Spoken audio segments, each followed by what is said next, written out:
Candy, you're good?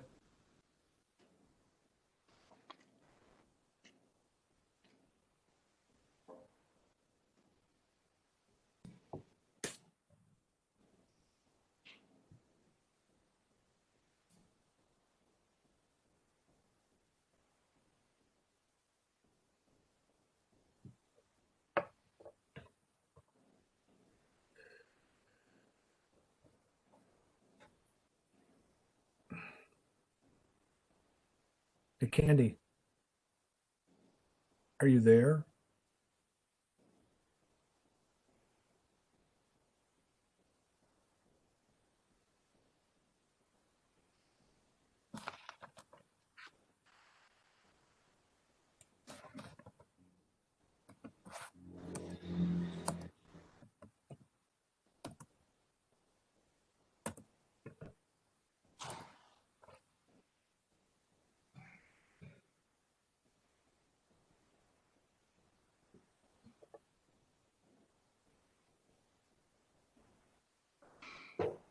Are you on?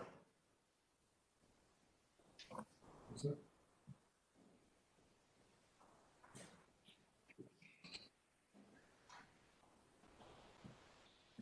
Okay, I'm gonna get this started. I think we're ready. Calling to order this Town of Stonington Zoning Board of Appeals special meeting, February 9th, 2021. Special meeting because it's virtual, as all our meetings are now. I'm going to start off with the roll call. I'm James Kading. I'm the chairman. Jeff Walker, not present. Nat Trumbull, not present. Mark Mitsko. I'm here.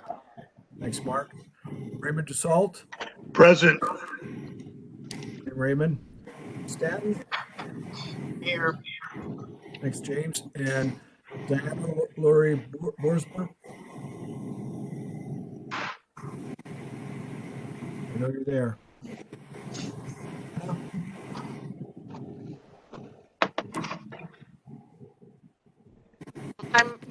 This is Diana. I'm here. So tonight we will see as an alternate, we'll see James Stanton, Jeff Walker, and Diana Boersma for Nat Trumbull.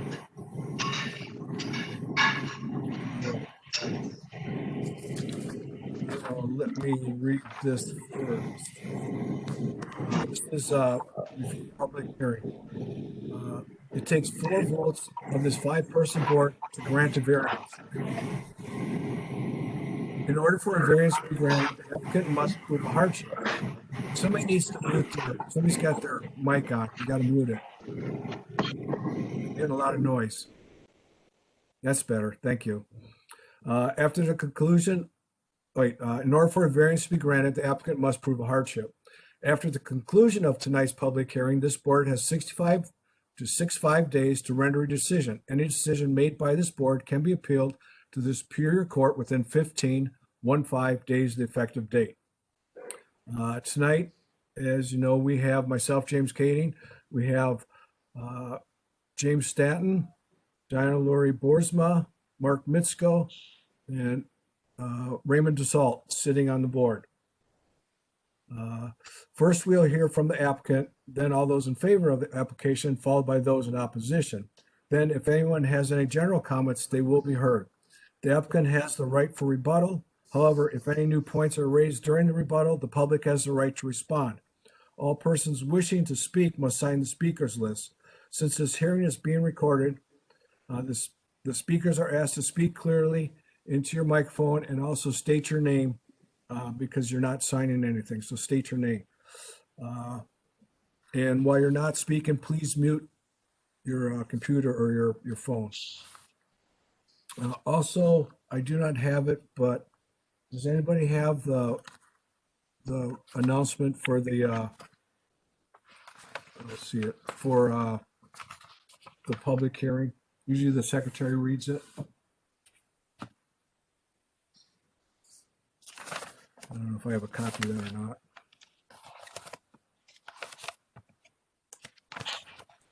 Okay, here we are. Okay. Per the governor's executive order 7, parentheses I, due to the COVID-19 outbreak, the notice of this public hearing was posted on the Town of Stonington website on, which was 15 days. What would that be? It must have been like around February 1st. I don't have the actual thing here, which is not more than 15 days or less than 10 days prior to the hearing. So it was posted there. I don't have the exact date of that. So there is no new business. So we'll get right into the public hearings. I'm going to read the first one off. We won't be hearing this one tonight. So the first public hearing, which is ZBA number 20, TAC 15, Nicholas Bonasso, seeking a variance from ZR 5.1.1 to increase floor area ratio from existing 33% to 38%, and reduce south side yard setback from 15 feet to 5 feet to construct a 400 square foot garage. Property located on 70 Denison Avenue, Mystic, Assessors Map 174, Block 9, Lot 2, Zone RH10. This application was withdrawn, so we will not be hearing that. Which brings us to our first one for tonight, which is ZBA number 20, TAC 13, AAP Lockwood, Cosig Marina, LLC, Thomas Lockwood, seeking to overturn the ZEO cease and desist order number 20, TAC 032 regarding the renovation and occupancy of a structure without the required permits. Property located on 830 Stonington Road, Stonington. Assessors Map 57, Block 2, Lot 11, Zone MC 80. This was rescheduled from January 12, 2021 per applicant's request. And I believe, is Thomas Lockwood here? Yes, I am here. So you have the floor. Okay. Well, basically, I'm looking for the Board of Appeals to overturn the cease and desist order. I feel that the cease and desist order is arbitrary. And in my letter, our attorney clearly states that it was a punitive attempt to shield the town of Stonington from its liability, basically for its failure to address this in a timely fashion. I have a property that was in distress for a long time, and we've done a lot of work to make this property beautiful again. The goal of this property is to bring the property back to where it was in its heyday, in the 1970s and 80s, where you had a beautiful marina, campground, beautiful homes on the property, cottages on the property, and boaters that were able to use the property and enjoy it. And that's really what I want to get back to. I'm not looking to improve the land with a number of housing developments or anything like that. I'm not looking to change a sculpture of the land. Now, many of you are probably aware that a few years ago, there was a study conducted by the town for the Route 1 corridor to determine what was the best use of this land. And it came back that the residents of Stonington, they don't really want change. And with that in mind, I am the right owner for this property because I want change. I'm a proponent of open land. I'm a huge proponent of the environment. Now, to be an example, I've done a lot of work on my property so far, and I spent a lot of money. I put a lot of time and money into this property. I could have done things easier with my bulkhead, for example. I brought in rock from a quarry, brought it in and put it there. It would have been very cost effective, very efficient. I didn't do that. What I did was I pulled out each and every existing rock that had been there for probably hundreds of years. And I used those same rock to rebuild the seawall. I'm a huge friend to the Connecticut DEEP. I own 5 marinas. 2 of my marinas are located in Stonington. And I make sure that everything is environmentally friendly. That is the number one concern of mine, is to ensure the environmental safety of the area. So to keep that area, getting back to the bulkhead, to do the work that I did, I kept everything indigenous to the area. And by doing so, I did Stonington, especially the folks of Whittier Clock Cove, a great service doing so. And that's what I want to continue to do. And I want everyone to understand that. Now, in preparation for tonight's meeting, I had to send out a number of letters to all my neighbors that were within 100 feet or 200 feet, whatever that number was. And it was very interesting because I got 7 responses from the 7 people I sent letters to. And all 7 said the same thing. What can we do to help you? You're doing a great job. Thank you for cleaning up the property. It's so nice to be able to see the water from Route 1 again. And that's what everyone's been saying. So that's the background of what I want to do with the property and who I am. So that's what you have to deal with. And as far as tonight, this exact order of the cease and desist, well, it's no secret that I do not agree with the building inspector and the moves that he has made against me. So with that being said, I look for the Board of Appeals to overturn this cease and desist. And if you have any questions at this point, I would be extremely happy to answer them directly for you.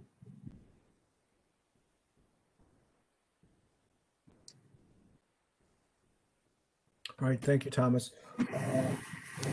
Let me interrupt. It's Jeff Walker. I can't get in on my computer, but I'm on my phone, so I can hear you. Okay, when did you get here? Did you get here when it first started? Jeff? What did I hear? How long have you been The on? last minute. This last minute. Okay. I don't know why it won't let me in. All right. So let's go on this. Let me start with Mark. Do you have any questions for Thomas? Jim, can you hear me okay, Jim? Yes? Could you ask Mr. Walker to unmute himself for a second? Wait, you're breaking up, Mark. I know, because he needs to mute himself for a second, and that'll get rid of the background noise. Thank you. Jim, I have to recluse from this application. And so Candy was supposed to explain this at the beginning of the meeting, but I need to recluse from this one particular application. So you'd need to seat Jeff in my place to keep 5 people as a quorum. Otherwise, you're going to have to explain to the applicant about the rule with the 4 people that he has to get 4 approvals. Right. Okay. All right. So- I have to do from this one. I think I have my sound fixed. Can you hear me? This is Candy. Yes, we can hear you. I can hear you, Candy.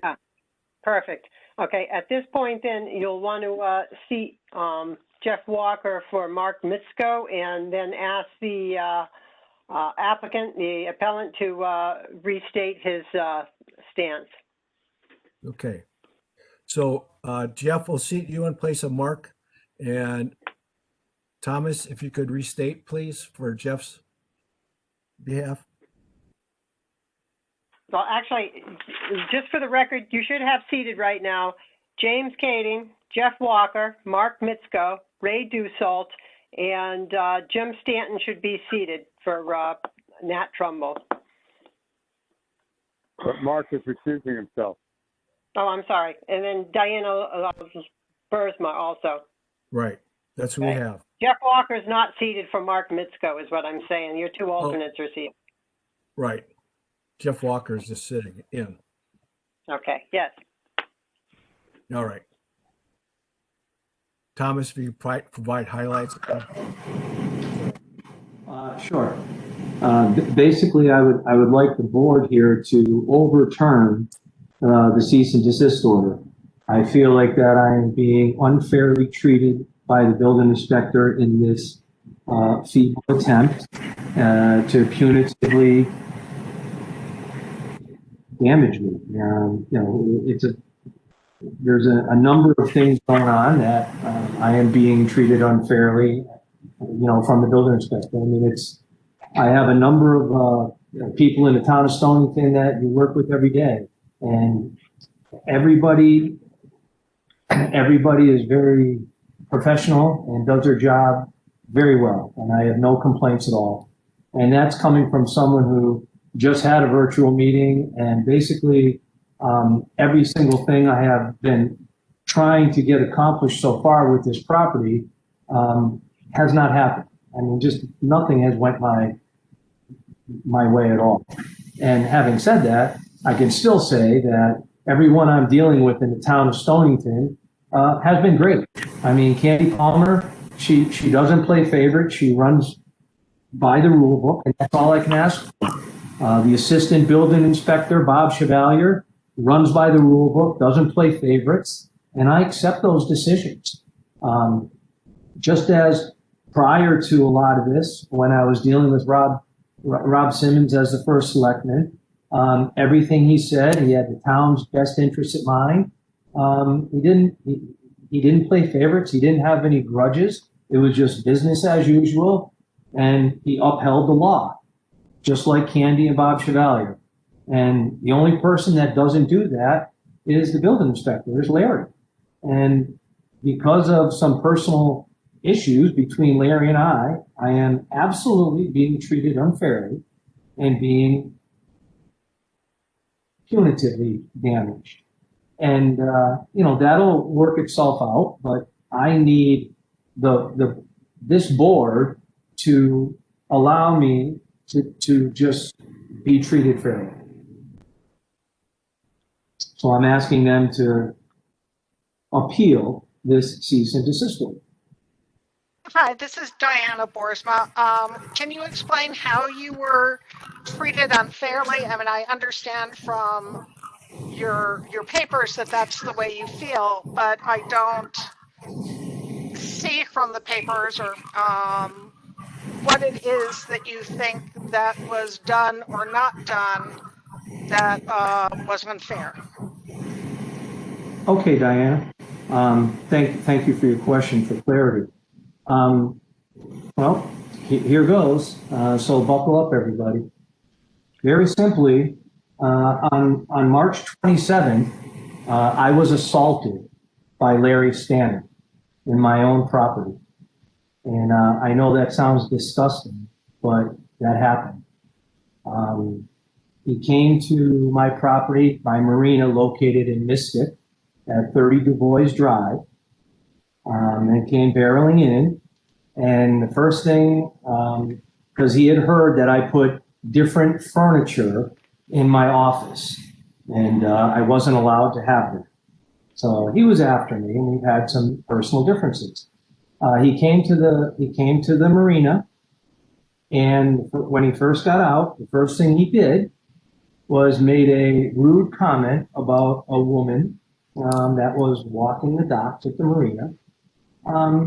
And it didn't sit well with me. And I said to him, you don't need to say that. Her husband is oftentimes walking around, so please refrain from that. He came inside, and there was yelling from him, explaining that you can't have a bed in this office.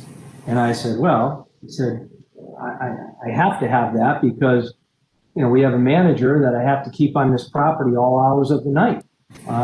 That's the best thing for the Connecticut DEEP.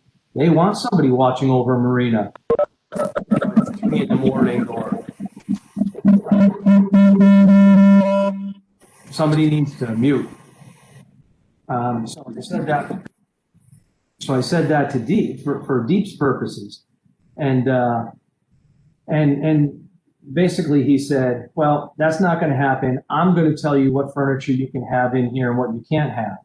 And he was standing in the doorway when he said that. And I said, well, that's not going to work for me. I'm leaving.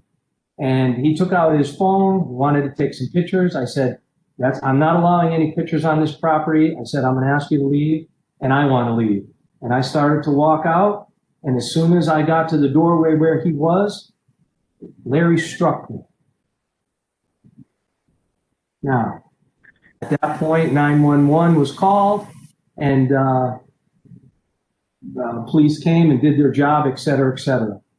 That following Monday, I met with Rob Simmons, the first selectman. I explained the situation. And Rob told me that Larry would be suspended for a week without pay. And apparently he was, from what I've been told. I was also told by Rob Simmons at that time that Larry Stannard would not be allowed on any of my properties. He would not work with any of it. And at that point that I would be dealing only with the assistant building inspector, which I said, fine.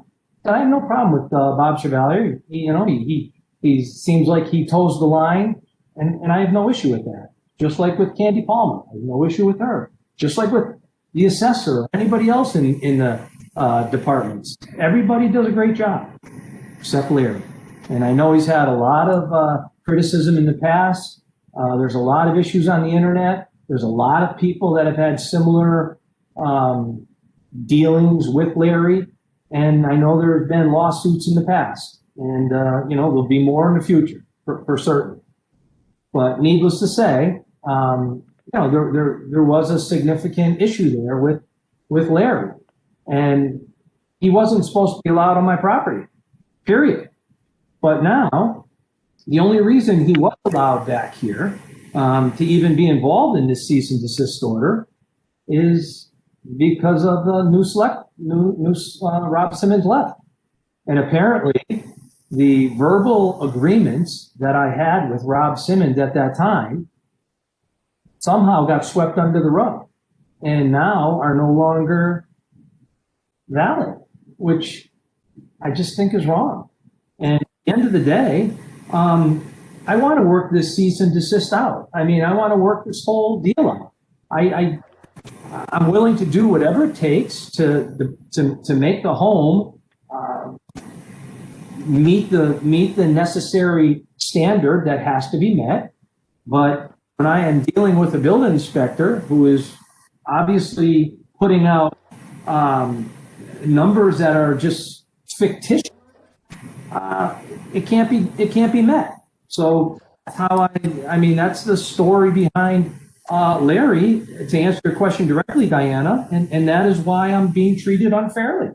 And there's absolutely no question about it. It's not as if, there's anything that is being made up here. This is all documented with 911 calls. I mean, I have a team of private investigators and lawyers that are looking into this now, building their case for civil purposes. But in regards to this particular instance, that is why I'm being treated unfairly. Thomas, if I can interrupt, what was the date of that assault? 3/27, I believe. 2020? March 27th, 2019. March 27th, 2019, I believe, was the assault. And none of this is, you thought, should go in the written record that in which you ask us to take action on the your cease and desist? Well, I knew that I was going to be able to explain tonight, and I thought that I would give you a complete explanation tonight so that you would have that information. Okay, and looking at the written record, according to the written record, there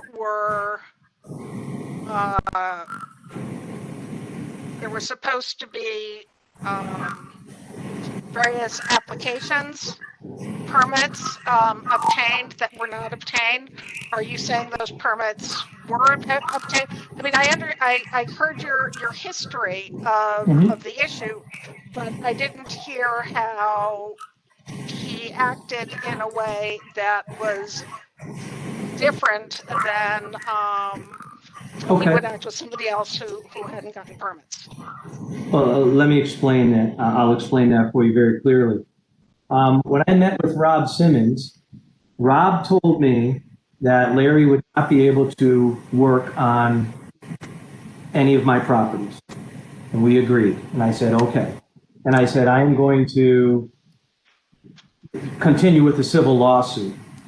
And basically, Rob, acting in the best interest of the town, made me a deal. He said, he told me, put the house back together the way it was.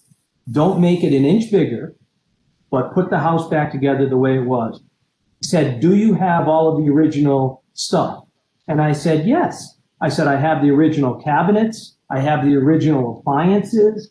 When Larry Stannard came to the property, all of those cabinets and appliances and doors, they were all on property.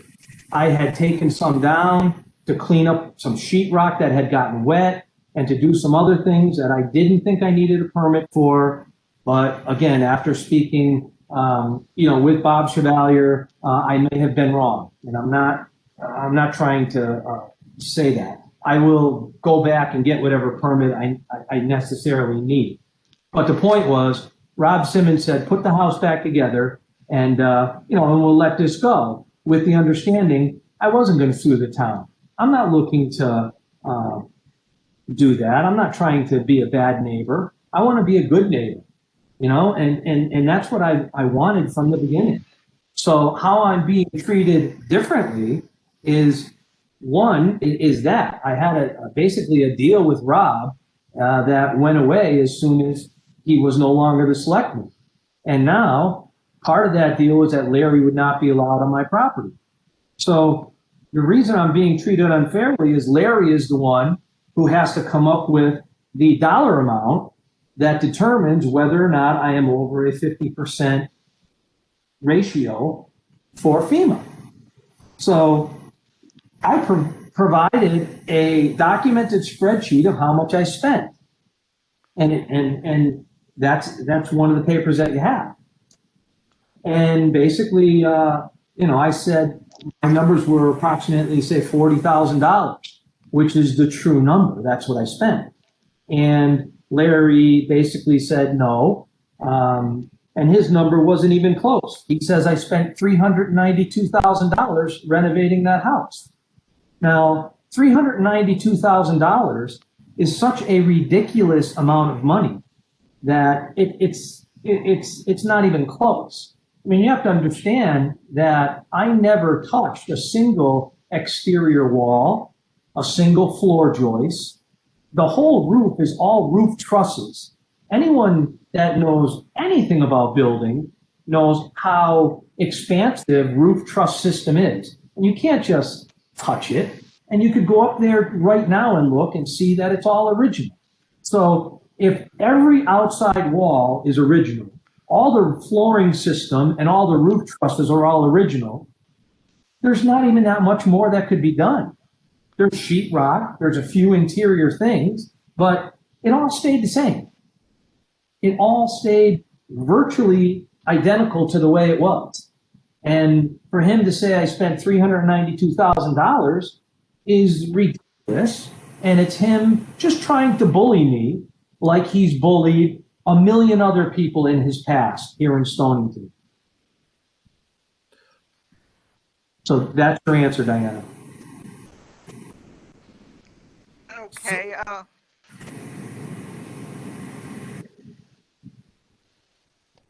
Is that all you have, Diana? So let me just restate what I think I heard you say, so that you can correct me if I misinterpreted.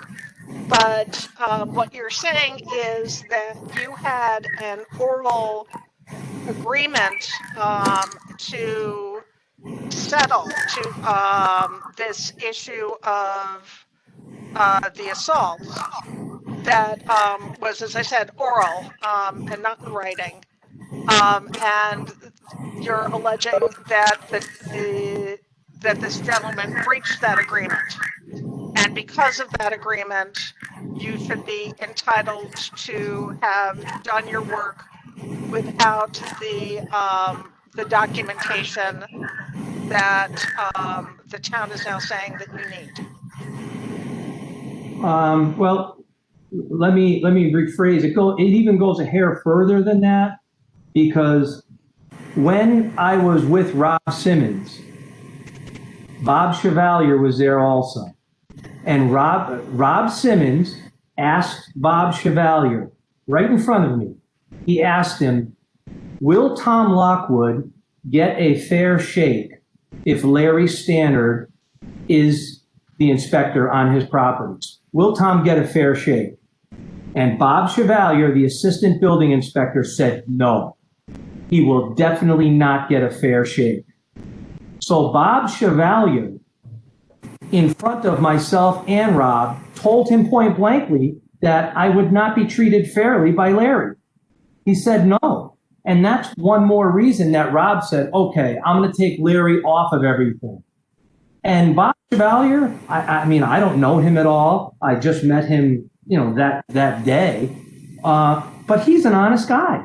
I mean, and if you ask him today, he admits to that. He doesn't back down and say, oh, no, I didn't say that or anything else.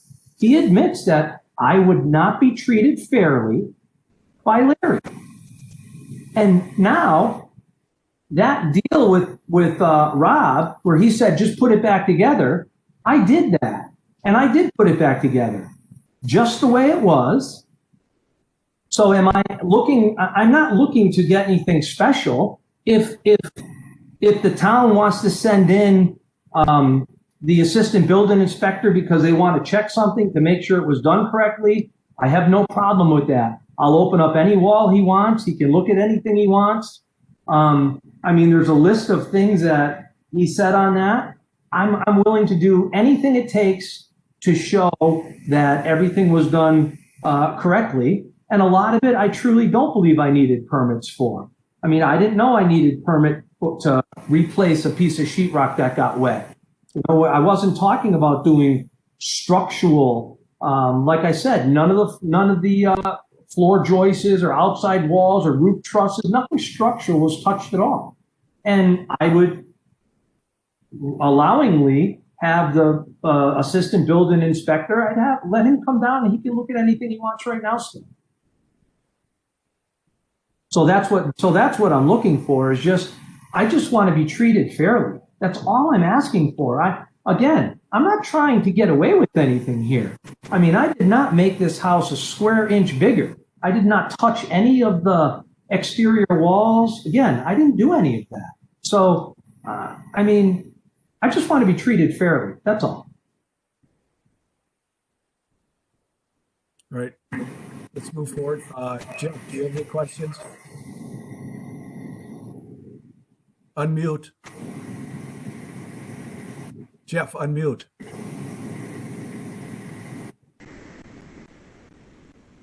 How's that? Can you hear me now? There you go. Okay, sorry. I've actually been able to see now. I've been listening and I was able to finally join by video. So, it's a lot of hearsay evidence on both sides. We're not hearing from anybody on the other side. So I don't know how to really. The only answer I can give you, one thing I could suggest is that we send Ken, you can hear me? That we send a different person out to do the inspection. I think in the meantime, you have to cease and desist until such time as somebody else gets there and inspect. But all the other information that happened, number one, our former selectman has no right to, as far as I'm concerned, to opine over building issues. So he has no Jim, right you need to mute. Can you hear me? Hello? We can hear Can you. you hear me? We can hear you. Somebody's moving around. Okay, I don't know. So the short version is, I think we have to send another party out to do the inspection and look, and in the interim, he has to stop the work that he's doing, whatever work it is, if he hasn't stopped. Do you have any questions for Tom? May I address John? May I address John that just spoke? Sure. Jeff, go ahead. Jeff, I'm sorry. Jeff, yes. The work had been stopped. It's been stopped for quite some period of time. What happened is back in September, when the cease and desist happened, I have not allowed anyone on the property since that date. There was one instance in October where it had been rented for a day by mistake, and that was it. But basically, from that September 9th date until today, nothing has been done. The problem is that I'm losing significant income every day, and Larry has been playing games because, by stalling is basically what he did. He knows he's hurting me because I'm being financially hurt. I think you made your point on that part already, so I think that's Okay. all covered. Okay, thank you. I'm just, I don't know where we go from here other than have some independent party take a look at it and see what the story is. Okay. What do you think, Jim? I would like to hear from the town attorney, Brian Estep, on what the town's position is. Oh, okay, sorry. Good evening. The issue that you're here today on is whether you are going to vote to overturn the cease and desist issued by the zoning enforcement officer. Most of the things that have been said are not relevant to that issue at this point. It's a very simple, narrow issue. Were permits applied for? Were zoning permits properly applied for before any work was done, or were any permits at all applied for at all? If there were no permits applied for, then the cease and desist has to stay until such times its permits are applied for. The rest of the information, may be germane at some point if a decision is made not to grant permits or something else happens. But right now, it's a simple issue. Were permits applied for? Were zoning permits applied for? Was a permit for zoning compliance applied for? Were any of those things done? And the record does not show any, but that's the decision the ZBA has to make, whether you're going to uphold the cease and desist because of a failure to apply for permits. Now, who determines whether I need a permit to put up a piece of sheetrock or not? That's why the cease and desist, it's going based on what Larry is saying. But who is Larry? I mean, should Larry be able to just bust into anybody's house? Well, again, I'm not here to answer your questions, Mr. Lockwood. I'm here to speak with the board and to advise them on that. But the zoning regulations outline when permits need to be requested. Correct. And permits need to be requested before work is performed, because you can't get a building permit unless zoning signs off on that aspect, which you would have known had you applied for a building permit for this property. So the problem is, that's a simple issue. I'm sorry, Mr. Chairman, but that's the issue that's before you. Whether the cease and desist will be upheld until such time as the applicant complies with the zoning regulations and seeks permits for work that's to be done or has been done on the property.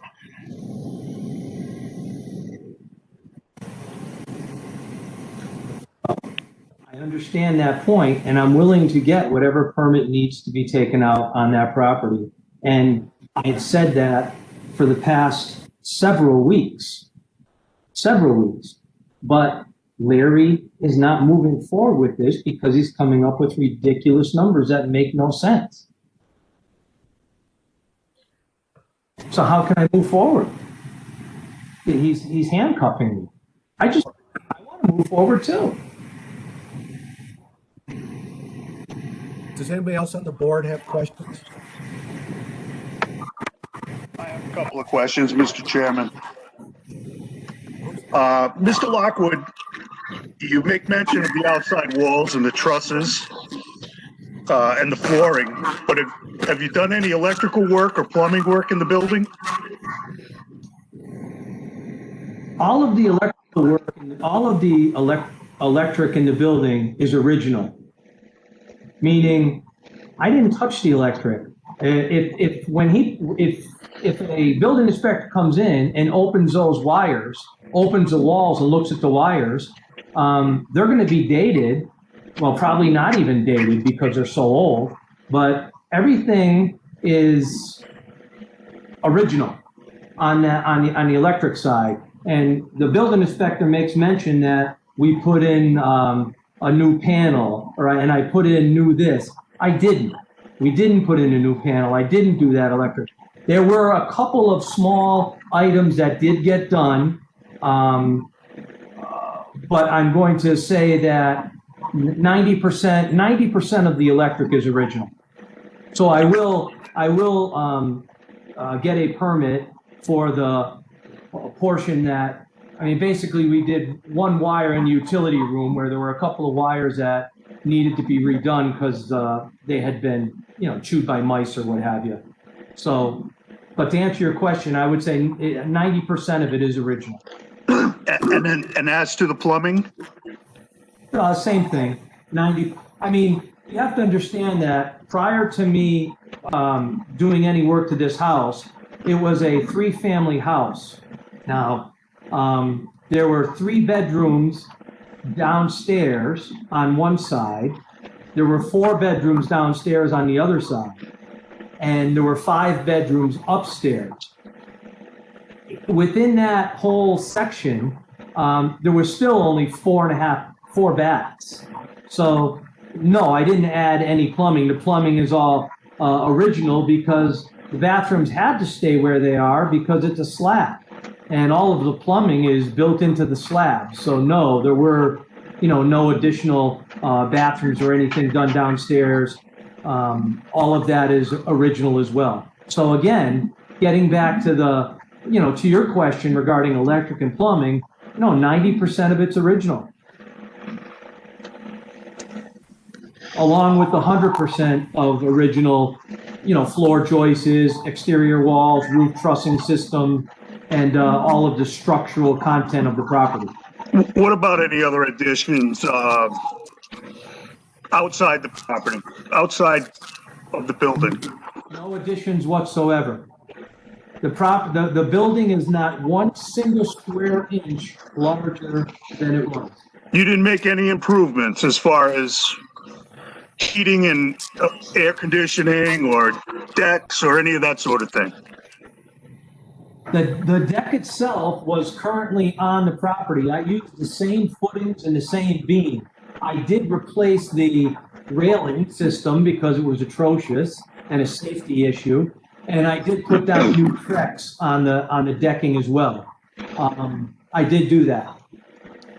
But what about heating or AC? Say that again. I'm sorry. What about the heating or any AC units? Or? The heating unit is new. That portion is new downstairs as well. That is correct, sir. Okay. Did you get permits for that? I did not. We were at the point where that was when that heating system was put in. We were in the middle of COVID and it was just a disaster, and we just wanted to kind of get that in so that we could keep the pipes from freezing. And looking back, I should have gotten a permit for that. Okay, is there an AC unit with a coil for that as well? That is correct. Yes, there is. So you've basically put a new heating system and HVAC system in the building? That is correct. Without a permit? That is correct. And you rebuilt the deck without a permit? I wouldn't say I rebuilt the entire deck. I refurbished the deck. I did not rebuild it. Well, that would be for the building inspector to make a judgment on, I'm sure, but. Absolutely.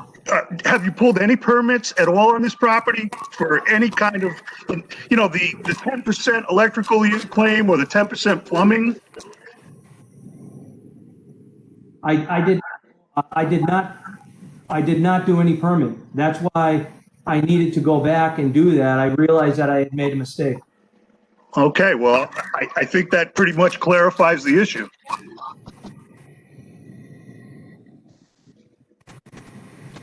May I? Okay. Do any other board members have questions? Yes, I was going to go the exact same What's this? question. Oh, James. And, you know, in the start of this project, you really needed to have them and look at it and say, this is what I want to do. What permits do I have to take out? And the whole time I was sitting here listening to this, I was thinking, well, the electric has always been the biggest issue on any of the houses I've either built or renovated anywhere, but here in Stonington also. And I never had any dealings with Larry's standard yet. But previous building inspectors were more concerned about the electric than anything else because mostly people are going to drown if the plumbing wasn't done right. You know, they're not going to get killed.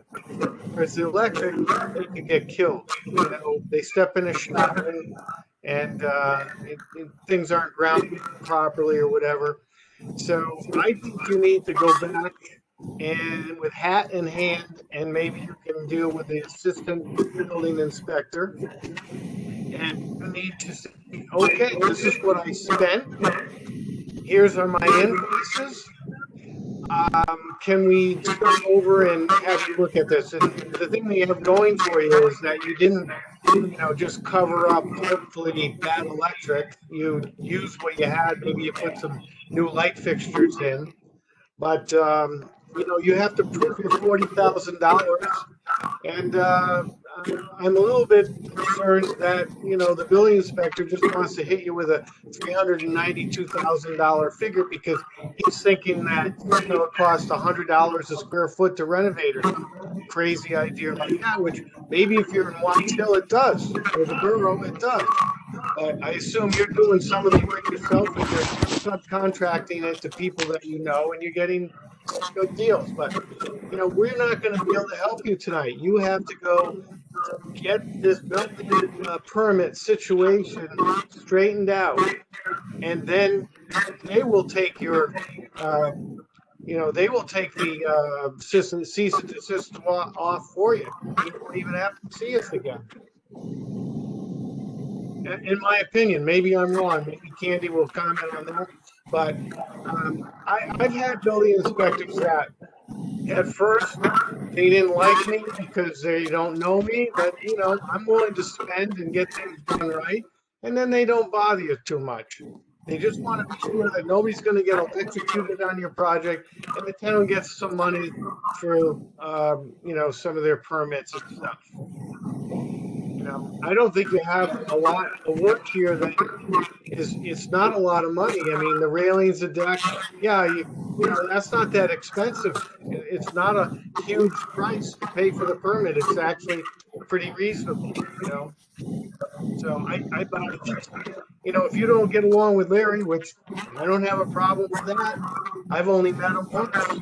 But, you know, you need to do business with the assistant, and maybe the first selectman will put a word in for you and say, hey, get this done, guys. And let him work with the assistant rather than the building inspector. Does that sound reasonable?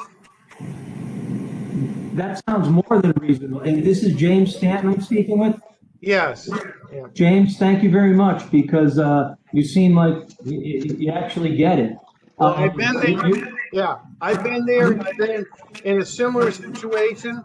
Maybe the dollars were a lot less, but you know, you sometimes have to hold your hat in your hand and say, let's get this done. I mean, you got off to a bad start and you need to avoid Larry and get this done. And you sound like a reasonable guy, and I think you'll be able to get it done, you know, but we can't help you until you have built, you know, at least paid some money and let them look at the electrical, looked at the plumbing. I mean, if you put new toilets in, I don't see a big deal. Maybe the town has to get a piece of that action. I don't know. I don't remember. Well, thank you very much, James. I thank you very much, because I really appreciate what you said, and I agree with what you said. And I've actually been trying to work with the assistant building inspector to get that exact thing done. Over the last few months, I've already been in touch with him, trying to go back and get the permits that I needed and work with them. The problem is that Larry will not allow anyone else to be in charge. He has a personal vendetta against me. I'm willing to work with the assistant building inspector. I'm willing to work with Candace Palmer. I'm willing to work with anyone that's reasonable. I have no issue with that at all. And I'm willing to pay the town whatever I need to pay for taxes and permits and assessments. I'm not trying to get away with anything. I just can't have Larry be involved because I'm being treated unfairly. And at this point, I don't know what else to do. Yeah. Would the town attorney have a comment on that? My comment is the same that it's been. You're in completely irrelevant information regarding what's before the zoning board of appeals right now. The only issue is, were permits applied for as required by the zoning regulations? If they were not applied for, then the cease and desist should be upheld. If you found they were applied for, then it should be overturned. The rest of this information may come back before you at some point in time, but that's not the issue that's before the board right now. It's a simple process of applying for permits.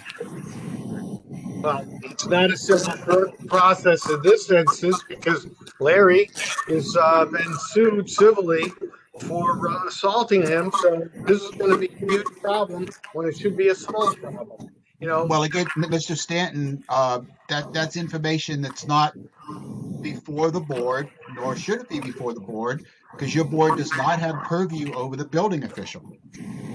Your purview is over zoning issues. The purview for the building official is through the state building officials commission.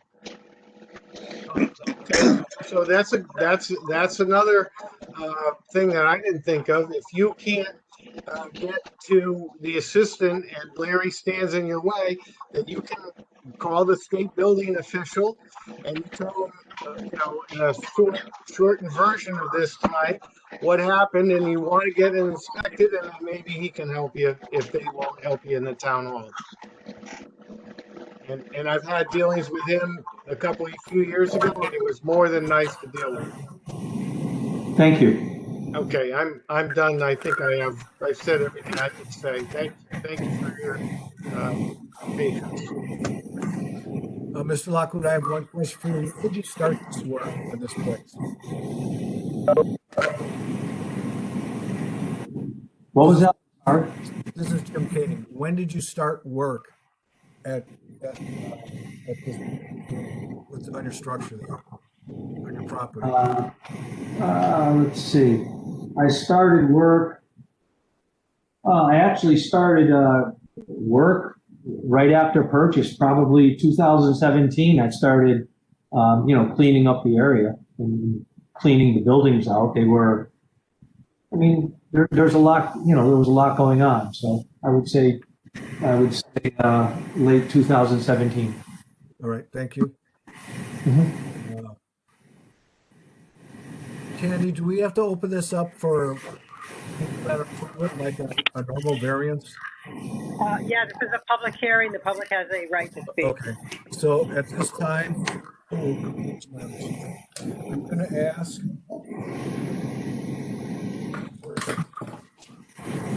Is anybody in the audience that has something to say in favor of Thomas Lockwood? Is this public comment time? Yes. Okay, this is Steve McCabe.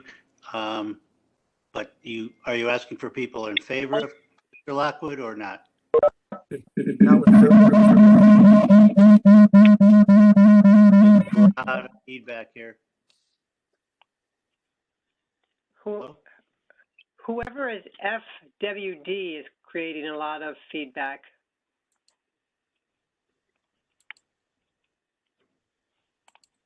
Okay, go ahead, Steve. Again, I wasn't quite sure what you said. It sounded like you wanted people speaking in favor of Mr. Lockwood. That is correct. Okay, that would not be me, but I really want to have a chance to speak this evening before this meeting ends, please. Yes, you'll get that. Okay, I'll mute now. All right. So there's no one in favor of Mr. Lockwood. At this time, then, anybody that is actually in favor of the cease and desist order, they can now speak. Yes, that would be Stephen McCabe. May I speak now? Go ahead. Okay, so I'd like to address several points that Mr. Lockwood brought up tonight, and they may, most of them should be relevant to what's going on. First of all, I'm in absolute favor of keeping the cease and desist order on, and possibly permanently if that's a possibility, for many reasons. I'll just go back to some of the comments that Mr. Lockwood made. Allegedly, he had an agreement with our former first selectman to put the building back the way it was, and he would not be required to get permits. Well, what he did with that building is not putting it back the way it was. I've lived on the Cove for 25 years now. I've lived across from the Cove for 35 years now. When that building was the Marina building, it was an office with a couple of apartments in it. Mr. Lockwood changed that and converted into a 12-bedroom, 8-bathroom, for rent income property. He said one of his statements was that 90% of the plumbing and 90% of the electrical is exactly the same as it was. I would have to beg to differ with him on that. I watched that happen over last winter.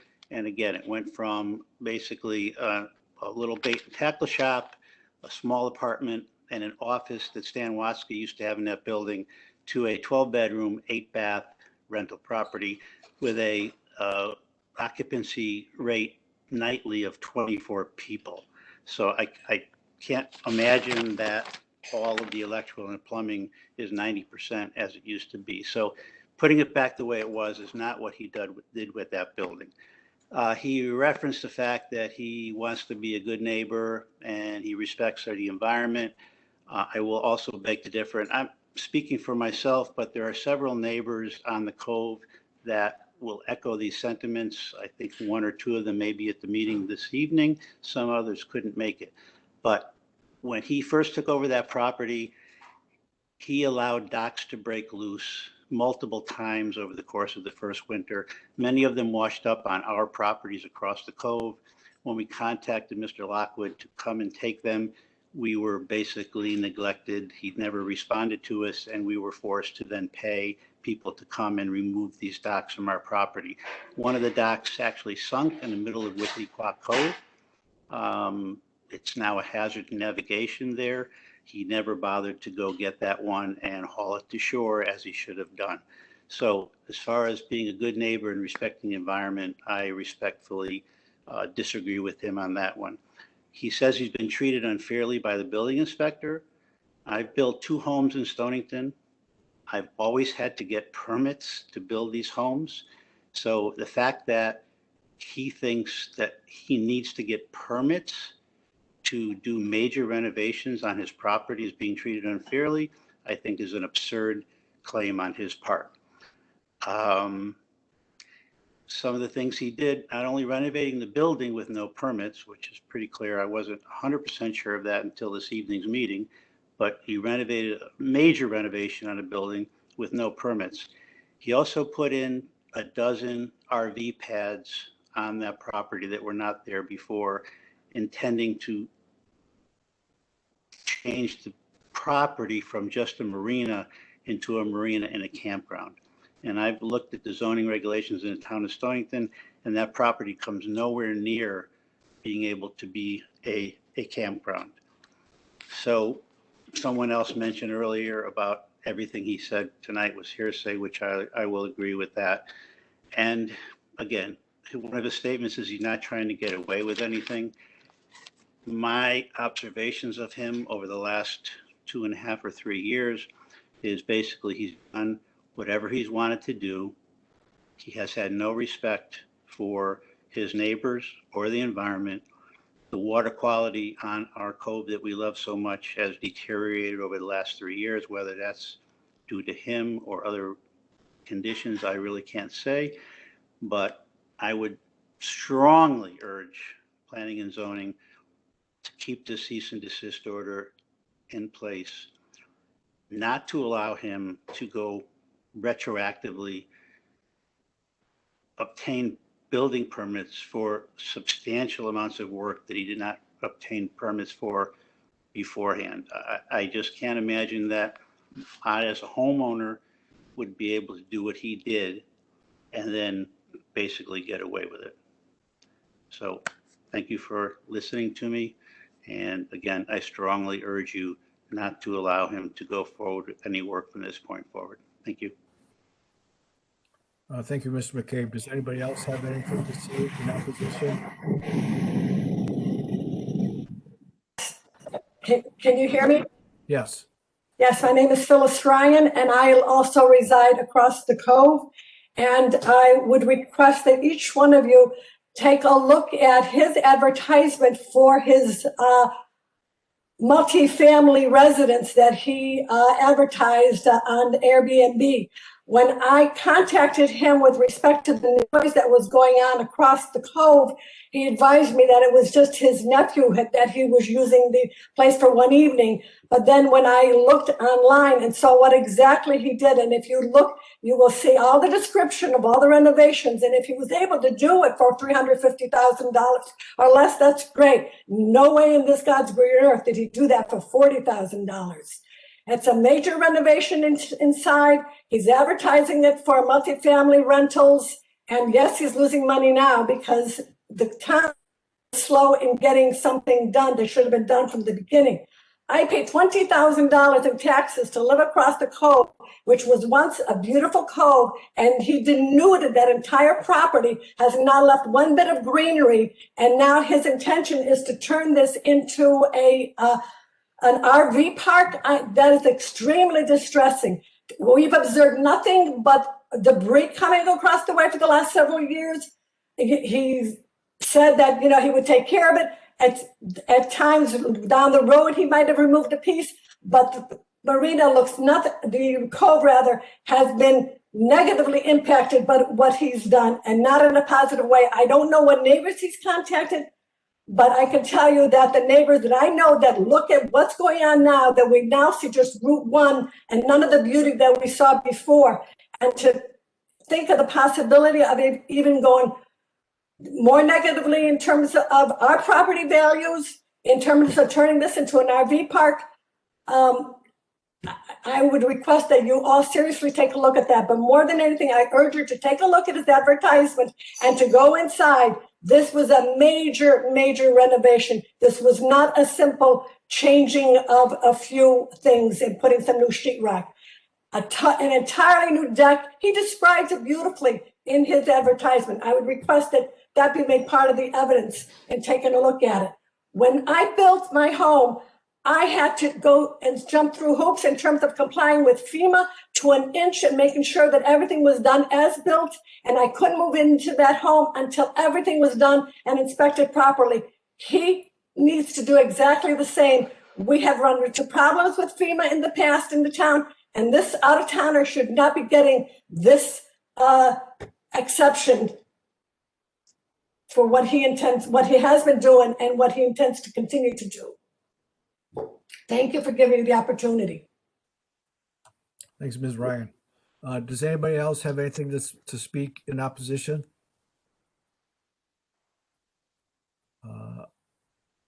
None. Thomas, I'll give you a chance for rebuttal. Thank you. Appreciate that. In direct rebuttal to Steve, the home does not have 8 bathrooms, Steve. I don't know where you got that number. It is a 12-bedroom, 4-bathroom home. There was always 4 bathrooms in the property from day one. Just to make that clarification for you. As far as any docks that washed up, if there continues to be anything that washes up, please call me and I will take care of it. I do own 5 marinas, so sometimes it is difficult to get to something immediately. I have general managers that I put on things, and if something doesn't get done, I might not be aware of it because it doesn't get back to me. But that doesn't make me a fiend of the environment. I'm not at all. And, you know, as far as in regards to Phyllis, as far as getting, you know, the beauty of the land, don't forget that, I mean, I could easily bypass all of the town zoning and put low-income housing there and go directly to the state. Very simply, I can do that legally. But I don't want to do that. I mean, I'm looking to keep it the way it was. And when you talk about the RV park, I can show you, if you go on Google and you Google Cosig Marina, 1970 pictures will come up. And it'll show you that there was 25 to 30 RVs on that property at all times. At all times. So I'm not trying to do anything that wasn't there. Just, you know, just to give you a heads up so you know what I was planning. I'm not looking to do anything different than what was already currently on the property. But needless to say, that's a discussion for another time, and I'm not looking to, you know, get offensive with anyone. And I will try to be a good neighbor to both of you. I'm sorry you feel that way, Steve, but I will try to be a good neighbor. If a dock does break loose or anything else, let me know. If you truly had to pay for a dock to be removed, please get me the bill. I would be happy to pay for that for you. I would never expect you to have to pay to have a dock removed from your property if it was my dock. No question about that. I'm on the record now, so I'm telling you, I would be happy to pay for that. So please take me up on that. I would not expect anything negative, by all means. The water quality of the cove, I agree with you. It seems like it's a little dirtier over the past couple of years. I know that it's not from anything that I have done, because all I've done is added the docks that are actually floating, and I've used all of the environmentally friendly floats, which are the black encapsulated ones. But both marinas on the cove that are down further do not use black. They have the old style foam, which does create the mud and all of the environmental issues that DEEP wants you to get rid of. And you can no longer have those. So just to let you know some of the insights, I don't want to have a bad relationship with any neighbors at all. So that's where that stands. But thank you for allowing me to address those concerns. All right. At this time, I'm going to open up the floor to anybody that has a general comment. The floor, you know, any general comments? Mr. Chairman, I have one more further question.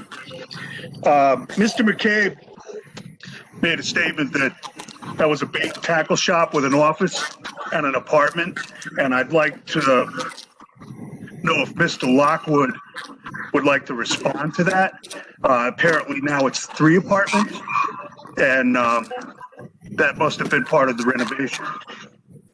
Yes, I would like to respond to that. Thank you. That was never a bait and tackle shop.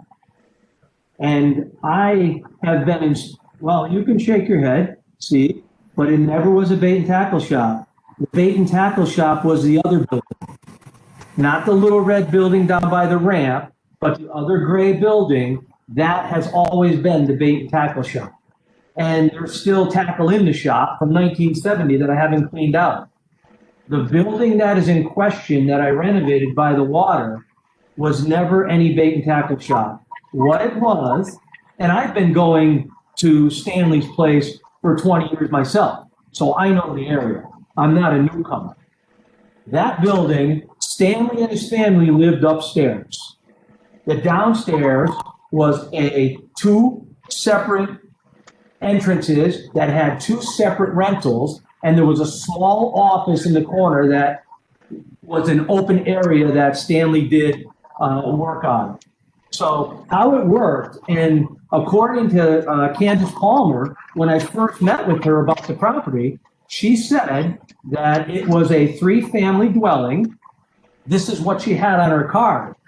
It was a 3-family dwelling, but it was only legally a one-family dwelling. So Stanley had carved it up into a three-family. He rented 3 bedrooms downstairs on one side, and I have the names of the tenants, and I'm getting affidavits from those tenants as well. And then he rented the other side, which had 4 bedrooms. So those were the 2 rentals downstairs, and upstairs was his own. So what I did turn it from a 3-family back into a 1-family, because that is what was legally on Candy Palmer's card. But according to the card, it was currently a non-conforming 3-family unit. But it was never a bait and tackle shop, and it never had 8 bathrooms. It always had 4, and it has the same bathrooms exactly where they were. So I just wanted to clear that up for you. Thank you.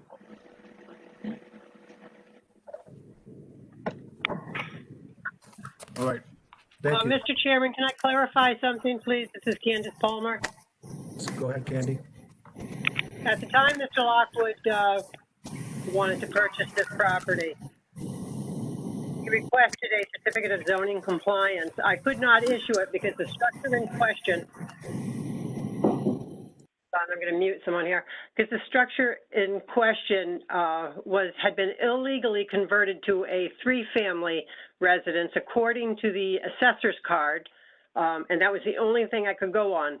The last legal standing of that structure had been a small apartment on the 2nd floor, storage on the other half of the 2nd floor, and a marina shop and office on the 1st floor.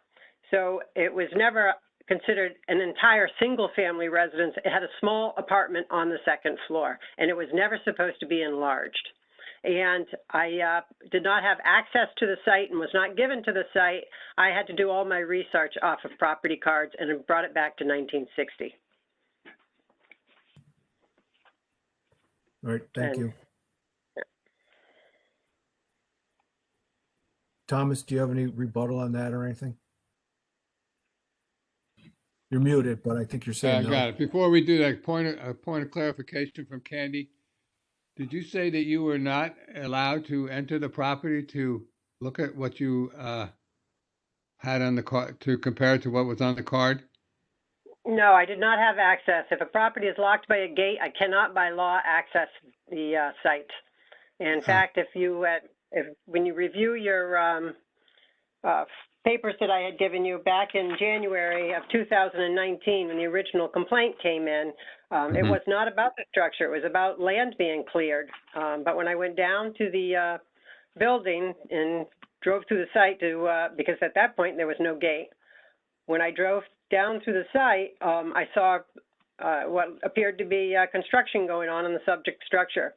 And it was beyond anything that zoning could handle because it would take months for me to be able to stop something where the building official couldn't do a stop work order immediately. So I contacted them, and they came and did an inspection on the site and advised Mr. Lockwood to get his permits. Subsequently, there were gates placed on the doors. We could not access the site any longer. That was in January of 2019. In June of 2019, I took my kayak and went into the cove and took pictures of the structure. And at that point, it looked like any work had stopped, and that's also in your packet. So when you compare the pictures that were taken in 2019 to the pictures that were taken this past summer, you're looking at a structure that obviously has more than $40,000 worth of work done to it. Thank you, Ms. Palmer. Another question, if I may. Did we get the proper permits to clear the land and destroy structures or whatever was there? At that point, this site does not operate off of an approved site plan from the Planning and Zoning Commission. So he could clear off all the plants and invasives and everything else that had grown up over the years. There was nothing at that point. It's an MC80, it's not an RC120. The people on the other side of the cove have a non-infringement area which is part of the RC 120 zone, which doesn't allow you to do anything within 100 feet of the natural resource. On Mr. Lockwood's side of the cove, on his property, he's in a marina, an MC 80 zone, which allows you to clear to the shore. Weren't there some? Two different zones. Were there structures there before as well? It's my understanding that he has not removed any structures. Okay, thank you very much. And make one more comment, Steve McCabe, please. Yeah, I haven't No. closed it yet. Okay, I just wanted to go back to something else that Mr. Lockwood said earlier. Is once he opened that building up as a VRBO, bed and forget the term of the other website, Airbnb, which is what brought it to my attention was the fact that the first time that he rented it out, they were shooting fireworks off at midnight, and which brought it to my attention that it was completely renovated in a different functioning building. To my best of my understanding, and then in September, he was given a cease and desist order not to operate the property again. And then in October, it was once again rented, and I actually took pictures of it from the cove side. I went over in my boat to take pictures of it. And he said it was for one night, but to the best of my understanding, having talked to the police officers who investigated it, it had been rented for the weekend, and they allowed the people to stay for the weekend. So again, some inaccuracies there in what's being told to the committee tonight, to the zoning board tonight. But I do know that after he was told not to rent it, it was again rented as a VRBO property, which again, he keeps saying he wants to be a good neighbor, but I just see him flaunting the rules and regulations of our town, a town that we all really love living in. And I just hope and ask that he not be allowed to continue doing this. Thank you very much. Thomas, you have to unmute.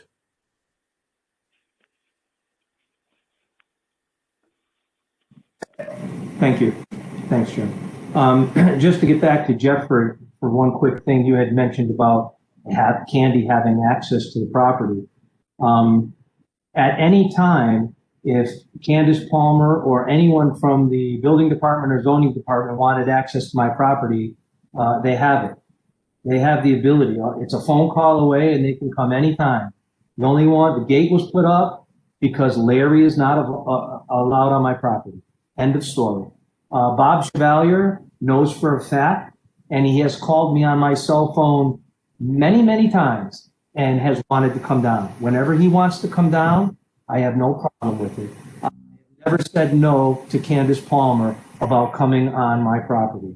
When her and whoever else wants to come on to look at anything, I always made the arrangements to make it work for them.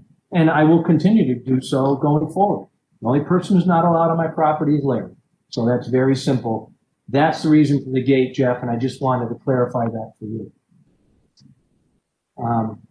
And as far as Steve, as far as being a neighbor, again, you say things like that, but I mean, I'm trying to do everything I can to do it well there.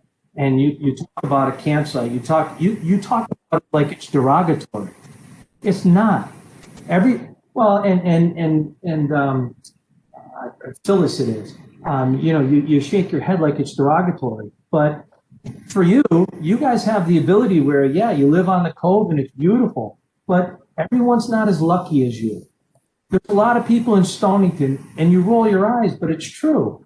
There's a lot of people in Stonington. There's a lot of policemen. There's a lot of firemen. There's a lot of normal working people that can't afford to live on the cove, but they can afford to have a campground. They can afford to bring their RV there for a night and enjoy the cove. Now, I know that upsets you too, because you want to keep it as your private cove. But you know what? It's nice there's nothing nicer than seeing a group of children running around enjoying the cold. That's awesome. I mean, that's great. And you should be happy. That's what you should want for a town, to see all the happiness. And that's what I would like to see happen again. But we'll see if we get there or not. Hey, I could always do the campground on the water. I could always build beautiful houseboats and put them in the slips out front and let them shoot fireworks off all they want. Legally in an MC80 zone, you bet I could do it. I could do a lot of things, but I try to do everything that's going to be best for you guys, for everybody as a town. And that's why I've been doing things as best I can. All right. Thank you, Thomas. At this time, I'd like to ask the town attorney, Brian Estep, if he has any closing comments. Could I make a couple comments? This is Untitled. Wait, who's this? Across the street, the open patio building. Can anybody hear me? What did you, is this a general comment you have? Yeah, I just have a couple comments. My family's owned the property across the street for over 30 years. Now I'm the sole owner because my mother and father have died. But I really don't have a dog in this fight, but I would like everybody to get together and work things out. I mean, we're all in this together. Whatever Tom can do to increase and beautify the property and make it presentable and let people to enjoy it is great.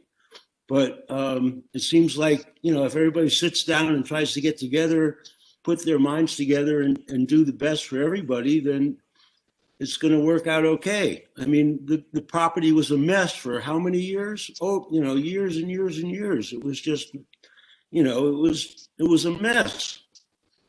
Tom comes in, spends a huge amount of money to buy the property, and now he's trying to do the best he can, but he's also made some pretty bad mistakes. I mean, you can't not get building permits. I mean,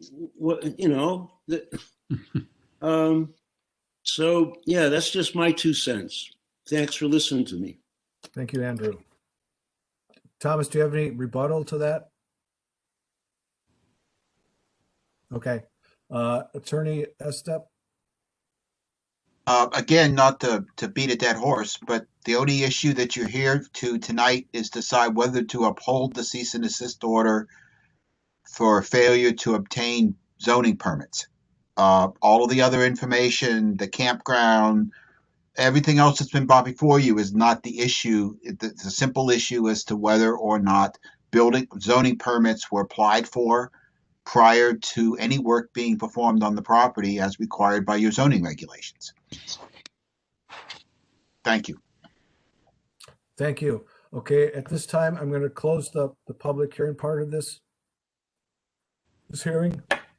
And to my board members, like Attorney Estep said, the question in front of us is, do we uphold the cease and desist, or do we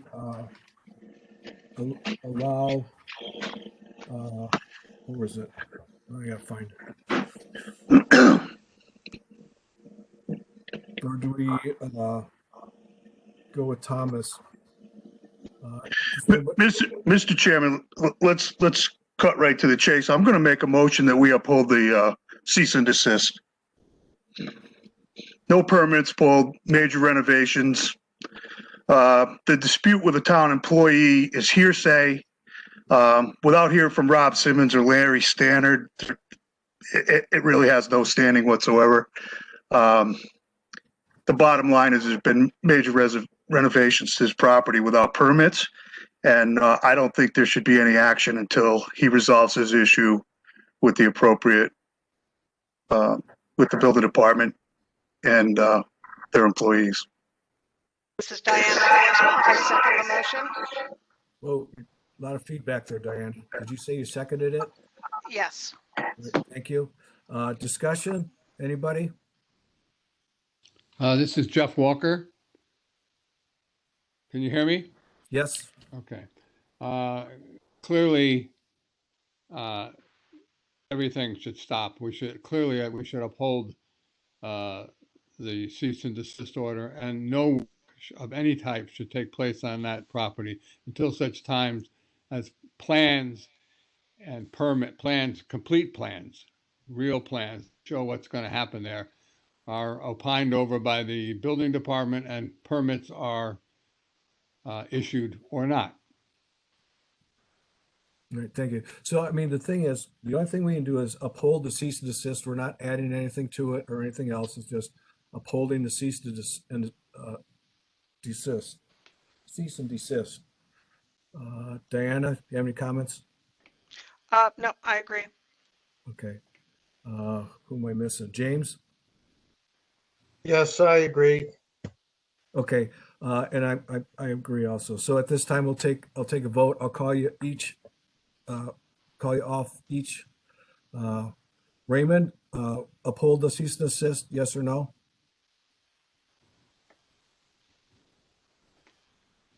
Are you muted? Sorry, Mr. Chairman. Yes, uphold. Okay. Jeff Walker? Yes, uphold. Mark is not in. Diana? Uphold. Who am I missing? Uphold for Jim Stanton. Uphold, thank you. And I also want to uphold the cease and desist, so it's unanimous. The cease and desist will be upheld. So your appeal did not pass.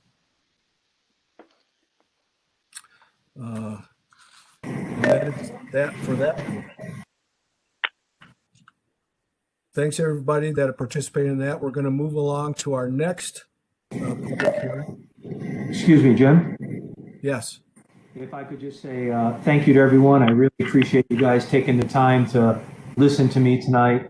And again, I'd like to thank the neighbors for coming out, everyone that spoke both for and against it. It's all about making a resolution, and I want to be a part of that. So thank you to the board for listening to me tonight. I appreciate it. Stay safe. Thank you. You're welcome, and good luck, Thomas. Thank you. All right, so let's move forward. Next one. Mr. Chairman, before you move forward, do you want me to remain at your meeting or? No, I think you were just here for that one. I don't think we need you any longer. Okay, wanted to make sure before I tapped out, so. Yeah, thank you very much for attending. You're welcome. We're all Thank you. set, Ryan. Good night, Thank you. everyone. Good night. Good night. Hey. All right, so next one is ZBA number 21 tax 01 and CAM Peter A. Jordan and Donald J. Jordan. Peter J. Springsteel Architect LLC agent seeking a variance from ZR 7.7.8.3 coastal jurisdiction line setback from 100 feet to 40 feet to permit reconstruction of existing single-family residence. Property located on 8 North Shore Way, Stonington, Assessors Map 154, Block 2, Lot 13, Zone RM20 and RC 120. Okay, Mr. Chairman, before you start, you need to reseat Mark Mitsko, and I believe Diane Bursma is unseated. Okay, so Mark, you're back on. And Diana, you can stay and listen, or you can leave if you want. Diana, you can take part in the application, but once it's closed, there can be no speaking. Okay. You there? Yes. Okay. All right. Thanks, Candy. Who do we have here for this one? For the applicant? Peter Springsteel Architect, representing the owner. Okay, thank you, Peter. Go ahead. And I am also Peter Jordan here. Peter, I'm the owner of the property with my brother. Okay, thank you. And I'm able to share documents here, I think. Yeah, Candy can, I think, set you. I don't know if you can see that. Yep, it's coming up. Got it. Okay, so Just there's enlarge our your application. screen. Sorry, Candy, what was that? Enlarge your screen so they can see it a little bit bigger. There you go. Yep. Yep. Okay, this is our application. We're here tonight seeking a variance to reconstruct a single-family dwelling in the coastal jurisdiction zone. The property address is at 8 North Shore Way, which is part of the Latimer Point Condominium Association. So as you probably realize, the properties out there are not necessarily individual properties, but they're part of a condominium association. So the bulk regulations that we adhere to there are the ones that are on the perimeter of the entire condominium property.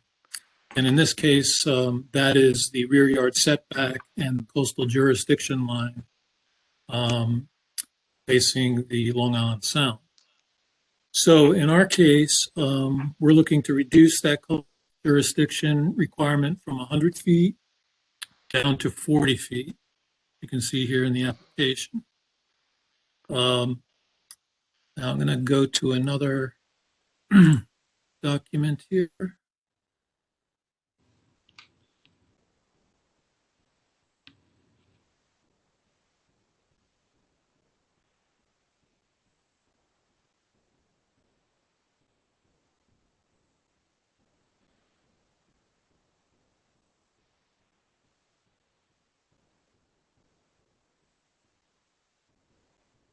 I'm sorry, I'm looking for the site plan.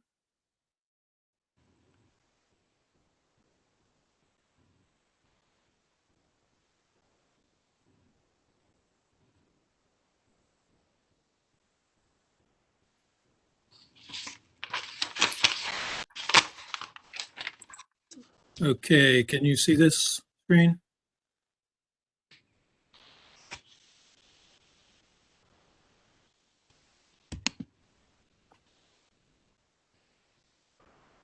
I'm assuming you can see the screen. Hello? I can see I it. can see it. Yep. Yeah, we I can see it. Okay. So on the left side here, we have the survey of the existing property. Right now, there's an existing dwelling that sits right here. This is the shorefront right here. This lot lies in two zones, the RC 120 and the RM 20, I believe. And this is the boundary between the two zones. The property is also in the flood zone. It's in an AE coastal flood zone. And the building is non-conforming in all of its construction in terms of the flood zone regulations. There is an X zone, which this line here is the dividing line for. So what we're proposing to do over this map here is to reconstruct the house. We're going to pull it back 10 feet further from where the existing house is. So here's the existing. You can see that relative distance there is now this new distance here. And in doing that, there's a couple things we have to do. One is to comply with the FEMA regulations. And in our design, we are complying with those FEMA regulations, and we're building this house to the VE zone standard, which is required in an AE coastal zone, which means the house will be up on piers and any enclosures below the base flood elevation will be breakaway walls. All of our utilities, all of our living space will be at least 1 foot, and our structure 1 foot above the base flood elevation.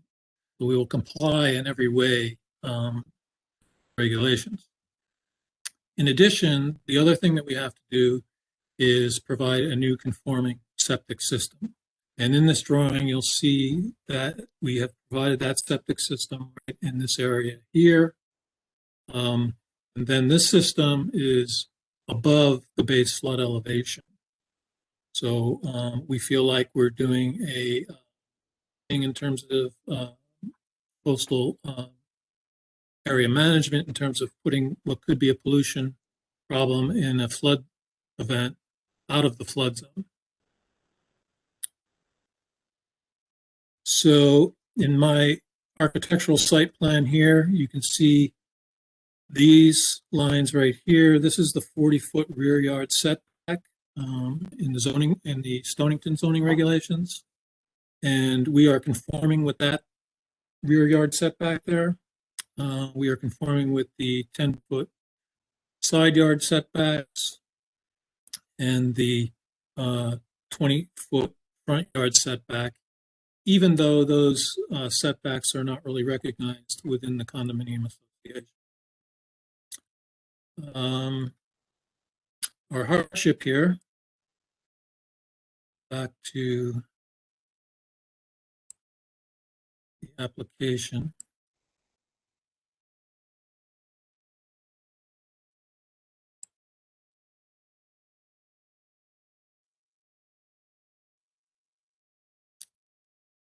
So this house was built in 1954, predates zoning. It's pretty much been in this same family all that time. It's located non-conforming, obviously, in the coastal jurisdiction setback. So in that vein, we feel that that's the hardship for this property. We are reducing the nonconformity by moving the house further from the coastal features. And we are also complying with the flood zone regulations. And we are also providing a septic system that is now fully compliant with the health code regulations. Essentially, that's our presentation. We have spoken to all of the neighbors. There's 2 neighbors on either side of this property, and I believe they all wrote emails to the zoning office supporting this application. The other thing to note is in the condominium association itself, they have written into their regulations recognition of views, and this location has been approved by the condominium association, and the surrounding neighbors that would be affected by views. Our feeling here is if we move it closer to the road, those views will be impacted and therefore could be denied. I'm happy to introduce now Peter Jordan. I think he wanted to say a few words about the application, and then we can take your questions. Thank you all. Hi, this is Pete Jordan, and as Peter said, my family's been on the property for a while. This is actually this will be my 58th year on the property, and obviously love the area. And the goal of this project has been around sustainability of it going forward. So my intention and my brother's intention is to hopefully, we've had it in the family for 3 generations, to keep that up and hopefully go another 58 years and maybe a lot more. So along those lines, as we sort of try to envision this project, the first and foremost consideration, because we were increasing from 2 bedrooms to 3 bedrooms, was to get the septic done right and to keep the septic as far away from the water as we can. In consulting with the engineers, the best soil is up there, and it's obviously the furthest away from the water with less ledge and less slope. So that was priority 1, get the septic away from the sound. We clam and crab there. That is the one thing we don't want to deal with or don't want to affect adversely. The second, obviously, was to improve the sustainability of the house. The current house is a cute little cottage built by a fisherman, literally out of scrap wood in some areas. In any kind of 100-year storm, it would definitely go down. It's taken a long time to save up to do it, but we are now ready to put it up where it should be, out of the way of the waves if we do get a big one, and completely conforming to the V zone. The next sort of consideration in the project was obviously to get it back as far as we reasonably could while keeping the septic behind it. And given the size of our lot, that is as far back as we were able to go with it. The next thing we tried to consider overall was just in preserving the overall environment. So Latimer Point has its own FAR rules for the square footage. And although this is bigger than the old one, we would really be allowed under their rules about 3,000 square feet. This structure is about 2,400. We intentionally went about 20% under it just to preserve the nature of the area and as much green space as we could. Additionally, Peter was able to design that into a two-story house, but still keep the roof line low with some good gable and dormer design. And that's allowed us to keep the footprint as small as possible. So there's even more green space available there. And then, of course, it is back from the ocean from where we are today. And as Peter said, we were able to do that and somehow get it in between the labyrinth of sight lines that it could have conflicted with. And it's gone through all the Latimer Point checks and all the neighbor checks on that. So we feel, after working at this for a long time, Peter, I think we've been working on it for a couple of years here, that this location is the essentially optimal one that we can find for sustainability. Keep the sewage away from the water, put the house back, keep it low, keep its low footprint, and then hopefully it's something that will last again for another 3 generations plus. So thank you.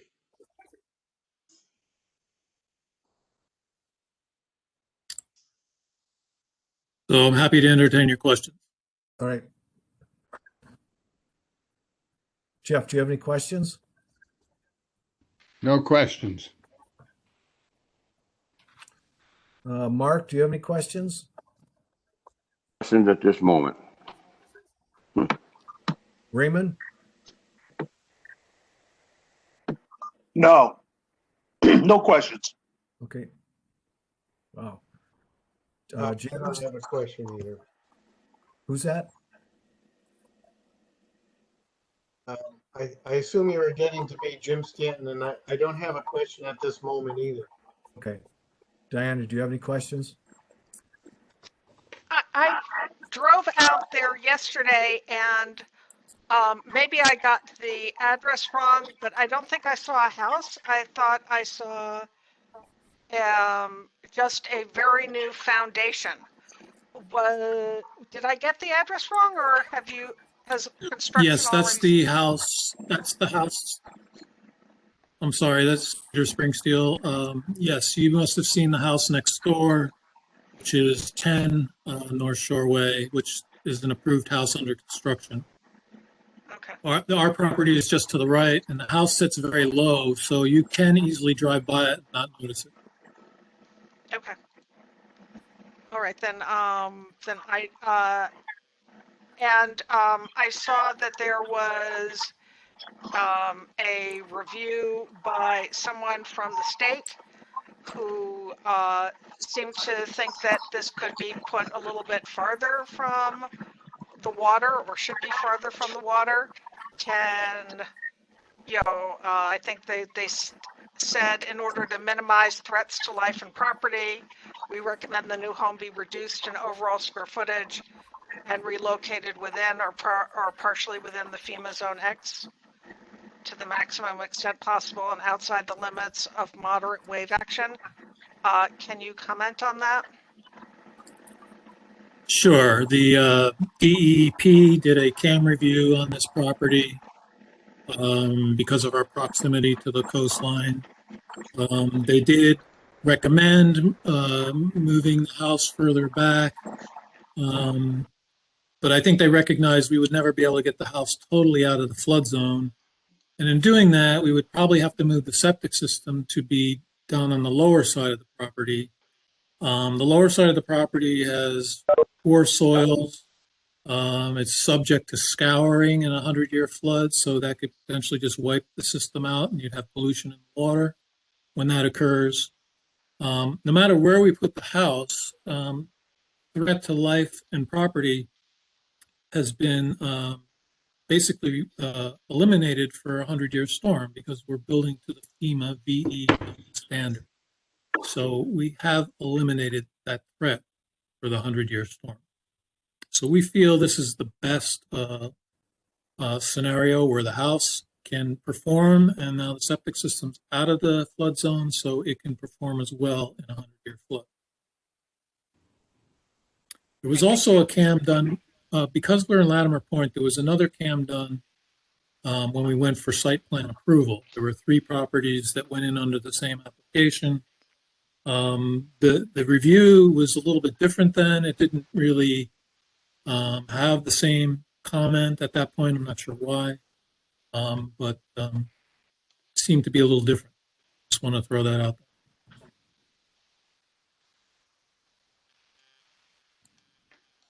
Mr. Chairman, this is Mark. Could I comment on what Mr. Springsteel's saying? Yes.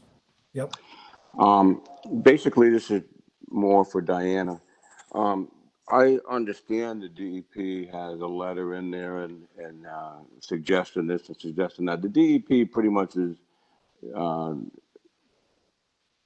kind of negative on any kind of new construction near the shoreline. But the reality of it is, a usage like this to upgrade the home and put a new home in that, you're limited by the lot size. You can only get the house so far off the water. And if you move the house 20 feet further landward of where it's proposed to be now, it wouldn't make any difference at all because the house still has to be fully FEMA compliant foundation and whatnot. And that's even addressed in the DEP letter. The last 2 paragraphs state that even if the house were moved further from the waterfront, they still need a fully FEMA compliant foundation. They still have to comply with the V-zone design. So it really is a moot point where the house is located on the lot because it's such a small lot. So that's all I wanted to say about that one particular thing. Thank you. Thanks. I have a question. So, and I can't remember what you said. Where's the existing septic system? The existing septic system, this is Peter Springsteel again, is fairly close to where the new septic system is. It's up on the uphill side of the house. Is that correct, Peter? Am I correct on that? Peter Jordan? Yes, this is Pete Jordan. Yes, you are correct. It is up in that same area, and that is where the soil seems to be good.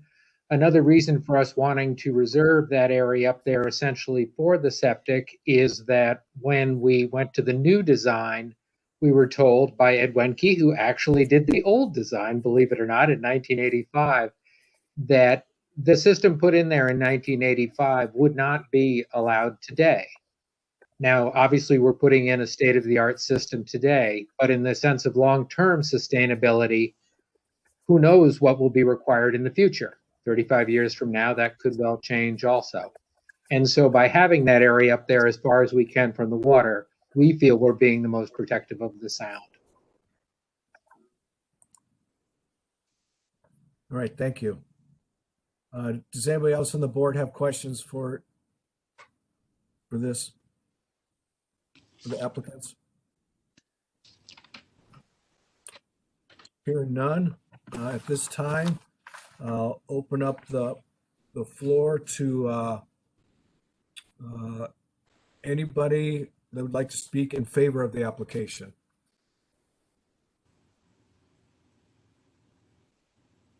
None. Okay. Hearing none, then I'd like to ask if there's anybody in opposition to this application. Hearing none, are there any general comments that somebody would like to have heard on this application? Okay, hearing none, no new points were brought up, so I think we can close this to the public. And I will do that. So we're now, Mr. Chairman? yes? I'm sorry, it's Ben Tamsky. I had trouble connecting. I wanted to speak in opposition. Okay. Can you hear me? I can hear you now. I'm sorry about that. I just had trouble connecting. That's okay, because if we were in person, you wouldn't have had trouble. I understand. I understand. Thank you very much for Sure. recognizing me. I'd like to bring you back to the letter from the DEP and quote just a small section of it. Ben, where do you live? Oh, I'm sorry, 5 Edgemont Street, Mystic. Okay. Paragraph 2 of the DEP letter of February 3rd, 2021.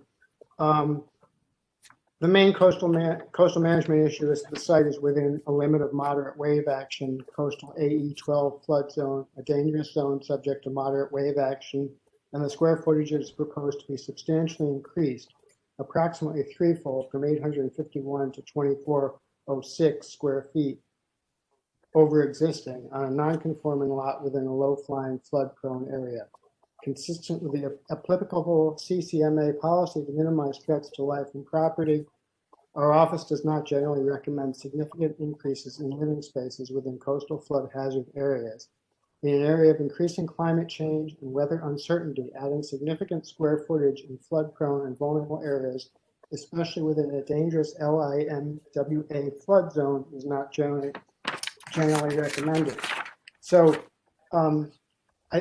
I think that their main concern is not, yes, it is obviously the existentially it relates to the location of the house, but it's also more than that, the fact that they're increasing the size of the house threefold.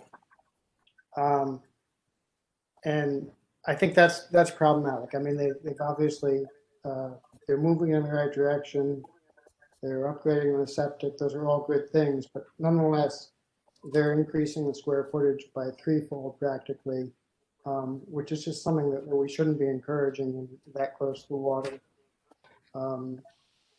And I would like to bring you back to the project that you granted variance for 2 years ago on Rosalia Drive in Mystic, which the owners are just went before planning and zoning last week, and I guess they're well along the way to building out the project at great expense of time and resources. And that is a 700 square foot structure in the flood zone with all the appropriate flood proofing and et cetera.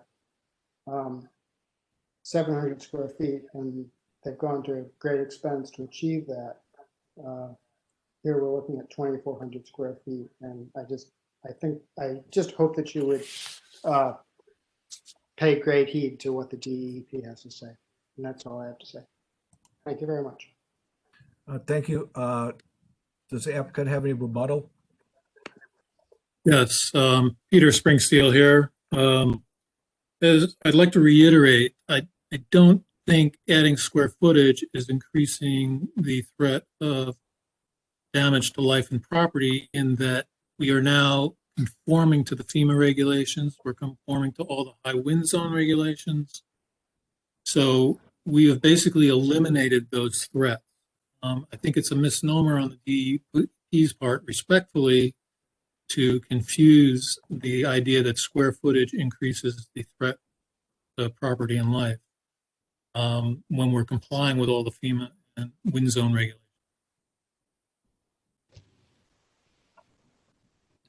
Okay. And this is Peter Jordan. I would just also like to note again that the square footage is very carefully regulated within Latimer Point, and that we have chosen to build 20% under the square footage that would be allowed. And I don't know of anyone else who's done a similar project that has done anything like that. So we are trying to be respectful of really the overall area and the environment. And of course, as Peter said, through the construction regulations, the safety factor. Okay, thank you. So the existing structure that's there now is more of a threat to life and property than the proposed 2,400 square foot structure would be. All right. Yep. Yeah, because there's no conformance with that. Thank you. Okay, at this point then I would like to, I'm going to close the public portion of this hearing, and it's up to the board now. Does anybody, can somebody give me we'll start off with a motion. Somebody make a motion. This is Jeff Walker. And I would move to approve application number 21-01 for a variance from ZR 7.7.8.3, coastal jurisdiction line setback from 100 feet to 40 feet to permit reconstruction of existing single-family residence. I'll second that, Mr. Chairman. Let me just finish before you do, please. Yep, go ahead. For two reasons. One, approval of this variance moves the house further from the CJL. And two, approval of the variance eliminates all flood hazard nonconformity. Thank you. Thank you. Who seconded that? I did. Ray DeSalt, Mr. Chairman. All right, thank you, Ray. One thing that wasn't really noted as a hardship was the existing location of the septic, and that would probably preclude the building from being sited closer or farther away from the water or closer to the road. So that was kind of set in stone. I think they're asking for reasonable use, and they are improving and bringing up that property to, and the existing septic as well, to the appropriate standards. So I'll support this application. All right, thank you. Mark, do you have any comments?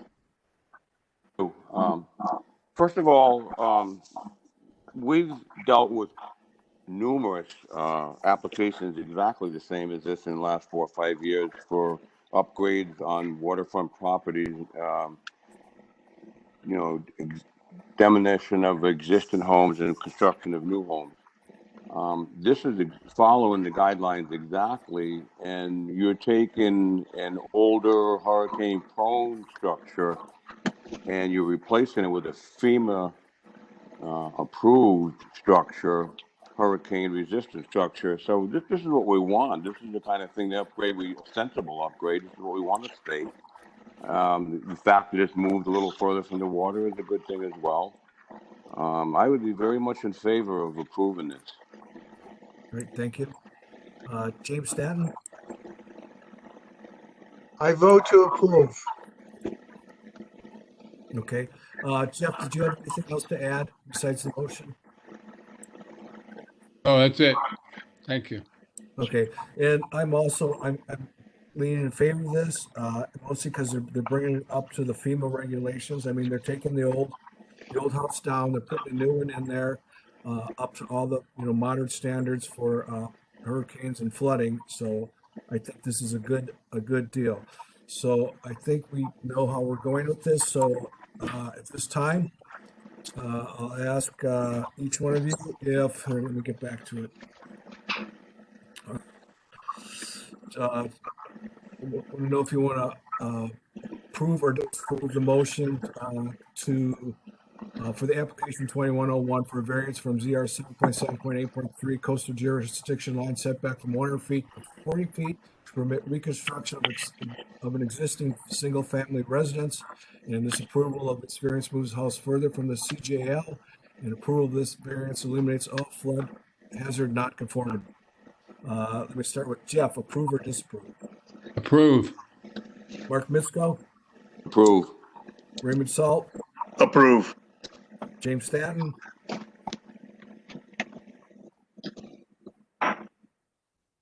Approve. Approve. Thank you. Thank you. And this is the chairman and I.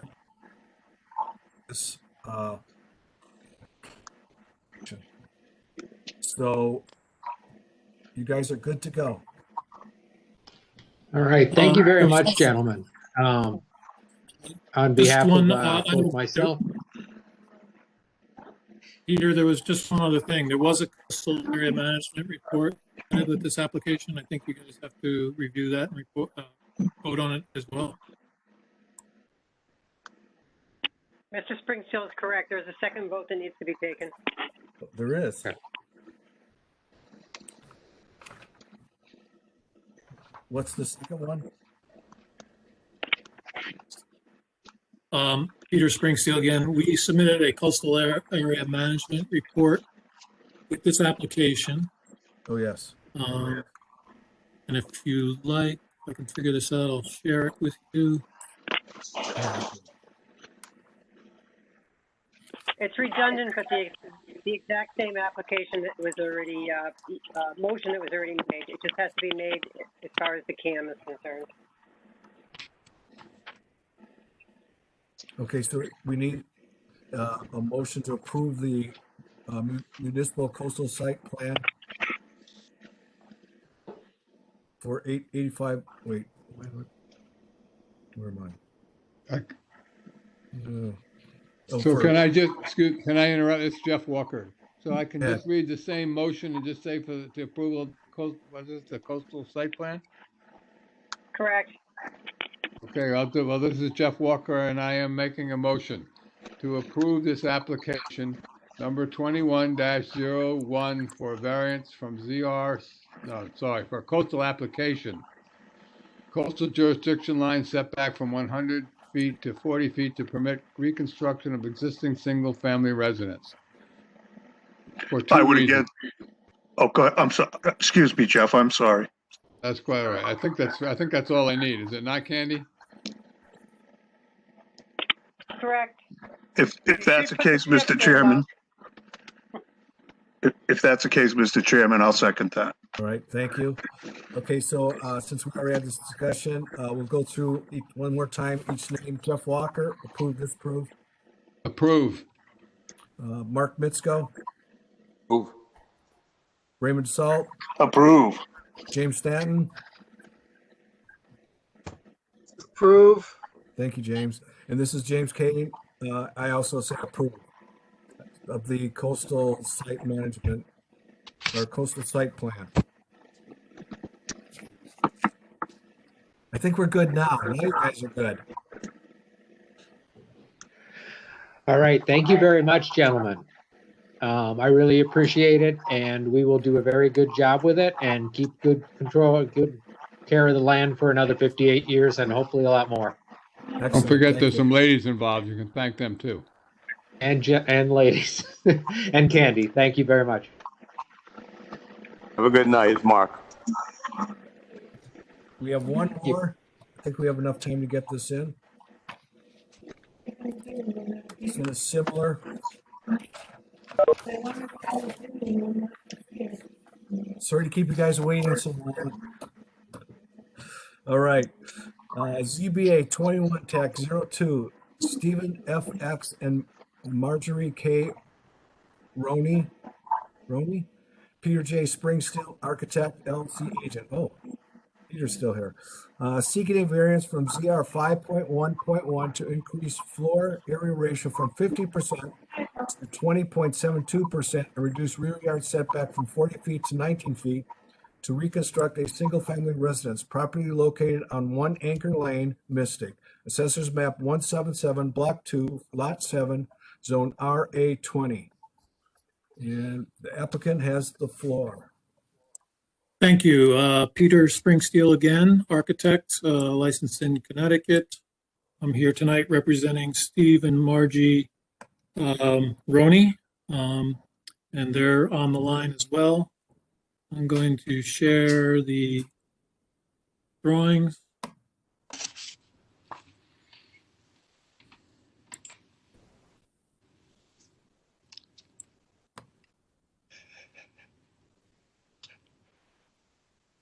Okay, you should see the screen. Yep. This property is on Mason's Island at the corner. It's a corner lot on Noyag Point Road, which is right here, and Anchor Lane, which is right here. Anchor Lane is a very small, very short street that connects over to another street in this direction. There's an existing house on the property, which you see right here. There's a deck or a patio in the back right here.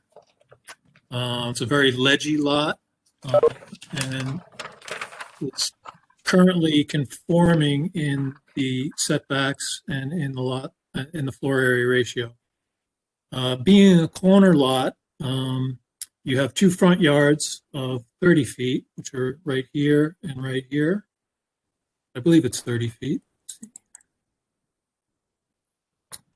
Yeah, and then you get to choose then a side yard and a rear yard. And given that the property is longer in north-south direction, we chose that dimension to be the 40-foot rear yard, and then the shorter dimension here as the side yard. So you got to have 12 foot at the side yard and 40 feet at the rear yard.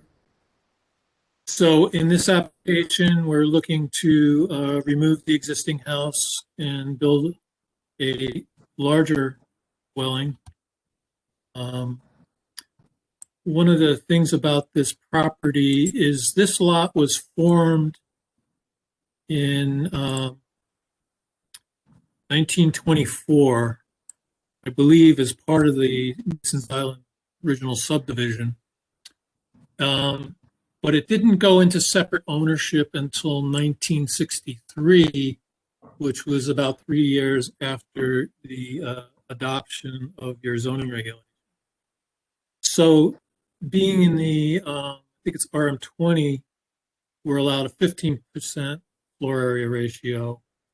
And if we were able to use section 2.9, which is for properties under separate ownership prior to July 1960, we'd be able to go to 20% floor area ratio. And there are properties in this neighborhood that benefit from that exception because they just happen to get sold before the 1960 date. This lot is undersized, I believe. And that's kind of why I brought up that section 2.9.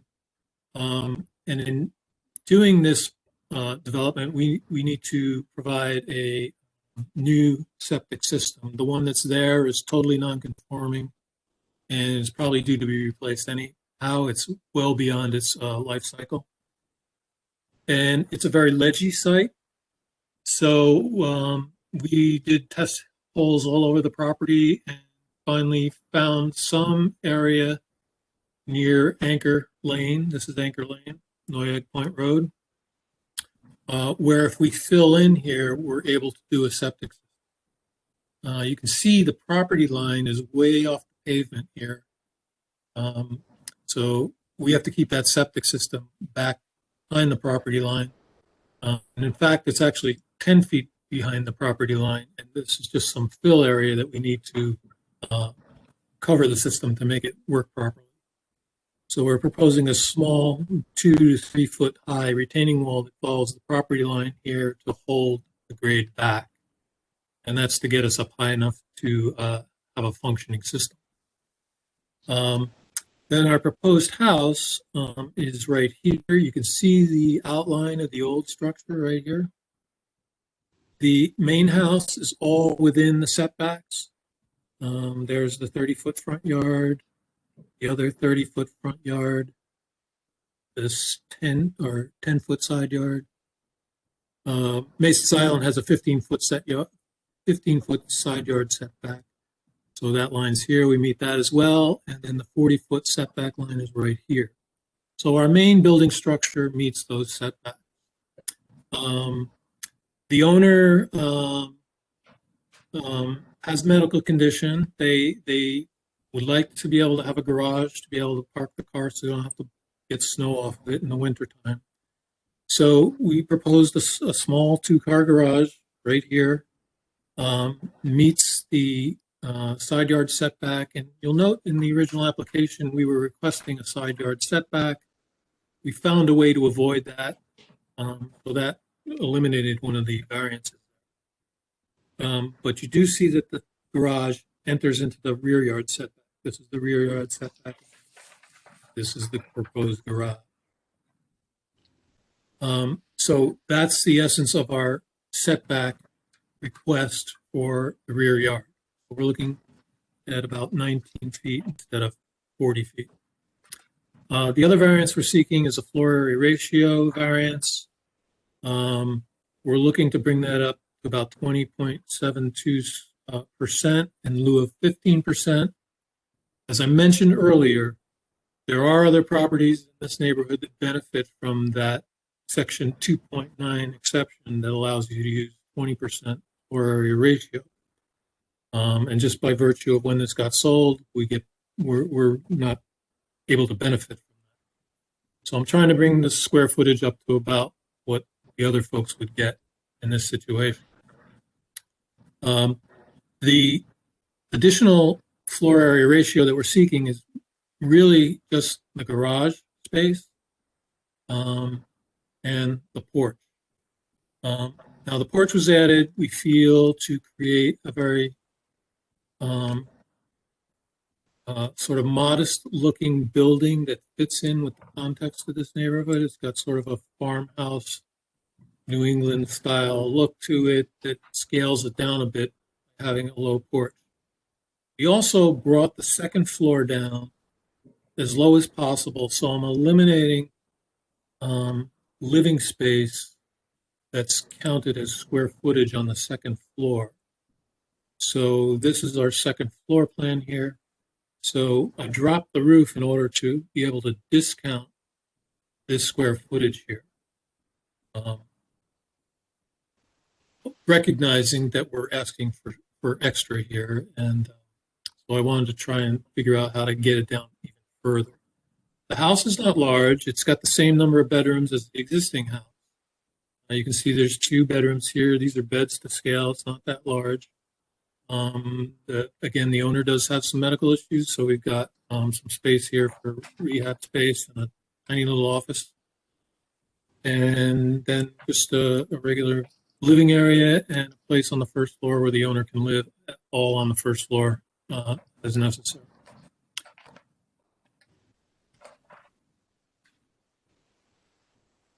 So these are the rest of the views of the house. We did show these drawings to the surrounding neighbors, quite a few, in fact. And I do believe you received some emails or letters of support. I'm not aware of any that were against us. There were some initially, but we made some changes to address their concerns. And to my knowledge, there's no negative responses, but I don't have access right now to the town files. So maybe Candy could report on that.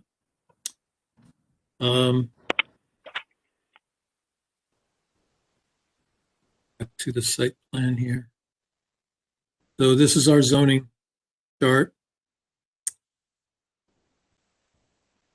Floor area ratio allowed in this zone is 15%, which is 1,900 square feet.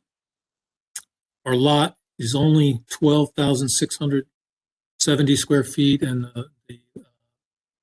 the zone minimum is 15,000, so it's a pre-existing non-conforming lot. And then we're looking to bring it up to 2626, which is 20.72% as our request. And I'm going to go to the application here and just read you the hardship.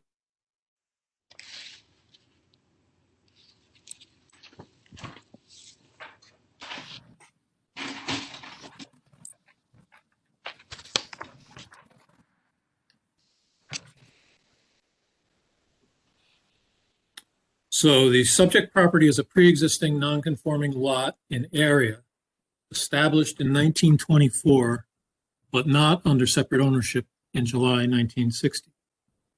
The corner lot is 12,670 square feet, constraining the buildable area with 2 front yards and a new conforming septic system on a ledge-filled lot.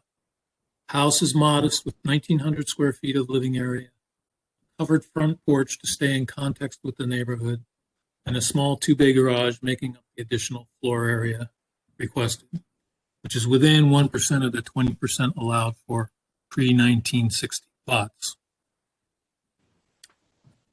So that's my presentation. I don't know, Stephen or Marjorie, if you want to say anything in addition to what I've presented, you're welcome to do that, or commission can go on to ask questions. Sure, thank you very much. This is Stephen Roney, and I really appreciate the board taking the time to go through all the applications tonight. As Peter mentioned, my wife just had a kidney transplant, and that's really the reason why we're asking for the additional space for a covered garage. I just don't want her, if I'm traveling, to deal with snow in the car. And the reason for the porch is also so we could stack bags there if I'm not around.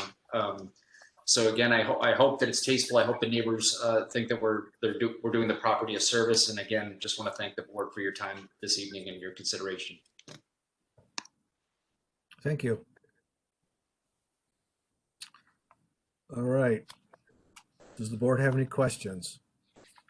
This is Jeff Walker. I have a question. Go ahead. The retaining wall that will allow the increase in height of soil on the north side. What is the nature of the construction of the retaining wall? Especially, I'm interested on the outside facade of the wall. The outside facade of the wall will be like a field stone look retaining wall. It'll appear to be a dry set wall, which means that you're not going to see any mortar joints necessarily. We rake those back.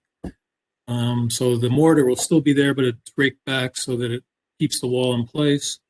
But it'll look like a more traditional field stone wall you see all around Mystic. So it is in fact stone. Yes. Not pressed concrete or something. No concrete. No. Okay. Face stone, is that correct, or real field stone? I haven't made that decision yet, but it'd probably be face stone. Okay. With a concrete backer, but you won't see the concrete. It'll be face. Thank you very much. You're welcome. All right, Mark, do you have any questions? Any comments at this time? No questions at this time. Raymond? Yeah, Mr. Springsteel, where is the existing septic currently? Well, let me see. I'll go back to the drawing. Just in relation to the proposed new one. It's the existing septic system. All that I know about it is that there's a tank, and on the survey there's an indication of the tank cover. So it's where the existing driveway is off of Anchor Lane, and the new septic system is just to the east of that area. Okay.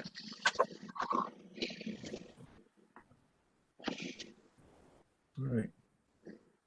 James, do you have any comments? No, I don't have any comments or questions. Okay. Diana?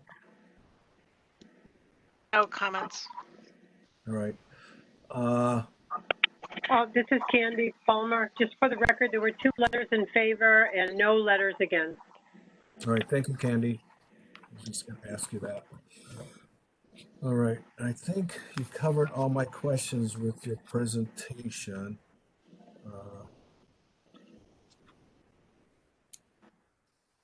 If there's no questions, then I will proceed with the, see if there's any, I don't know if there's anybody out there still. Is there anybody that'd like to speak in favor of this application? Hearing none. Is there anybody that would like to speak in opposition to this application? Hearing none. Is there anybody that'd like to make a general comment about this application? This is Jeff Walker, and I would just like to make this comment that I virtually drive by the place 2 or 3 times a day, and I think this will be a substantial upgrade for the neighborhood. I think it's a great idea. Okay. Does the applicant have a rebut to that? I beg your pardon? I'm asking if the applicant has a rebuttal to that. Thank you. Thank you. No, okay. Then at this time, I'm going to close the public part of this hearing and open it up to the board. Does anybody want to start off with a motion? This is Jeff Walker again. I think I'm taking everybody's time, but I'm happy to make the motion. Go for it. Motion to approve the application number 21-02 for a variance from ZR 5.1.1 to increase floor area ratio from 15% to 20.72% and reduce the rear yard setback from 40 feet to 19 feet to reconstruct a single-family residence for 2 reasons. The lot is undersized for the zone, and the lot is constrained by 2 front yards. Thank you, Jeff. Do I have a second? It's Mark Mitsko. I'd second that motion. Thank you, Mark. Discussion. One thing to remember is that I mean, we can grant less than what is requested. I mean, what they're asking for is 20.72% over. I mean, we can say that they have to have it less. I just want you to keep that in mind when we go forward. So let me go. Jeff, do you want to make any comments about this? I mean, you made the motion, so I'm assuming you're for it. No, I'm definitely for it the way it is. Okay. Mark, would you like to say anything about this? I'd like to add that, 1,900 square foot is a pretty modest house. There's somebody's dog barking. Yep. Mute. Very modest house, and the rest of the square footage is an open deck with a roof over it. So anyway, the point is, I think this house is very much in keeping with the neighborhood at the 20% floor area ratio. So I wouldn't see any need to shrink it down any smaller. I'm pretty comfortable with the way it is now. So I'd be in favor of it. So that's my comment.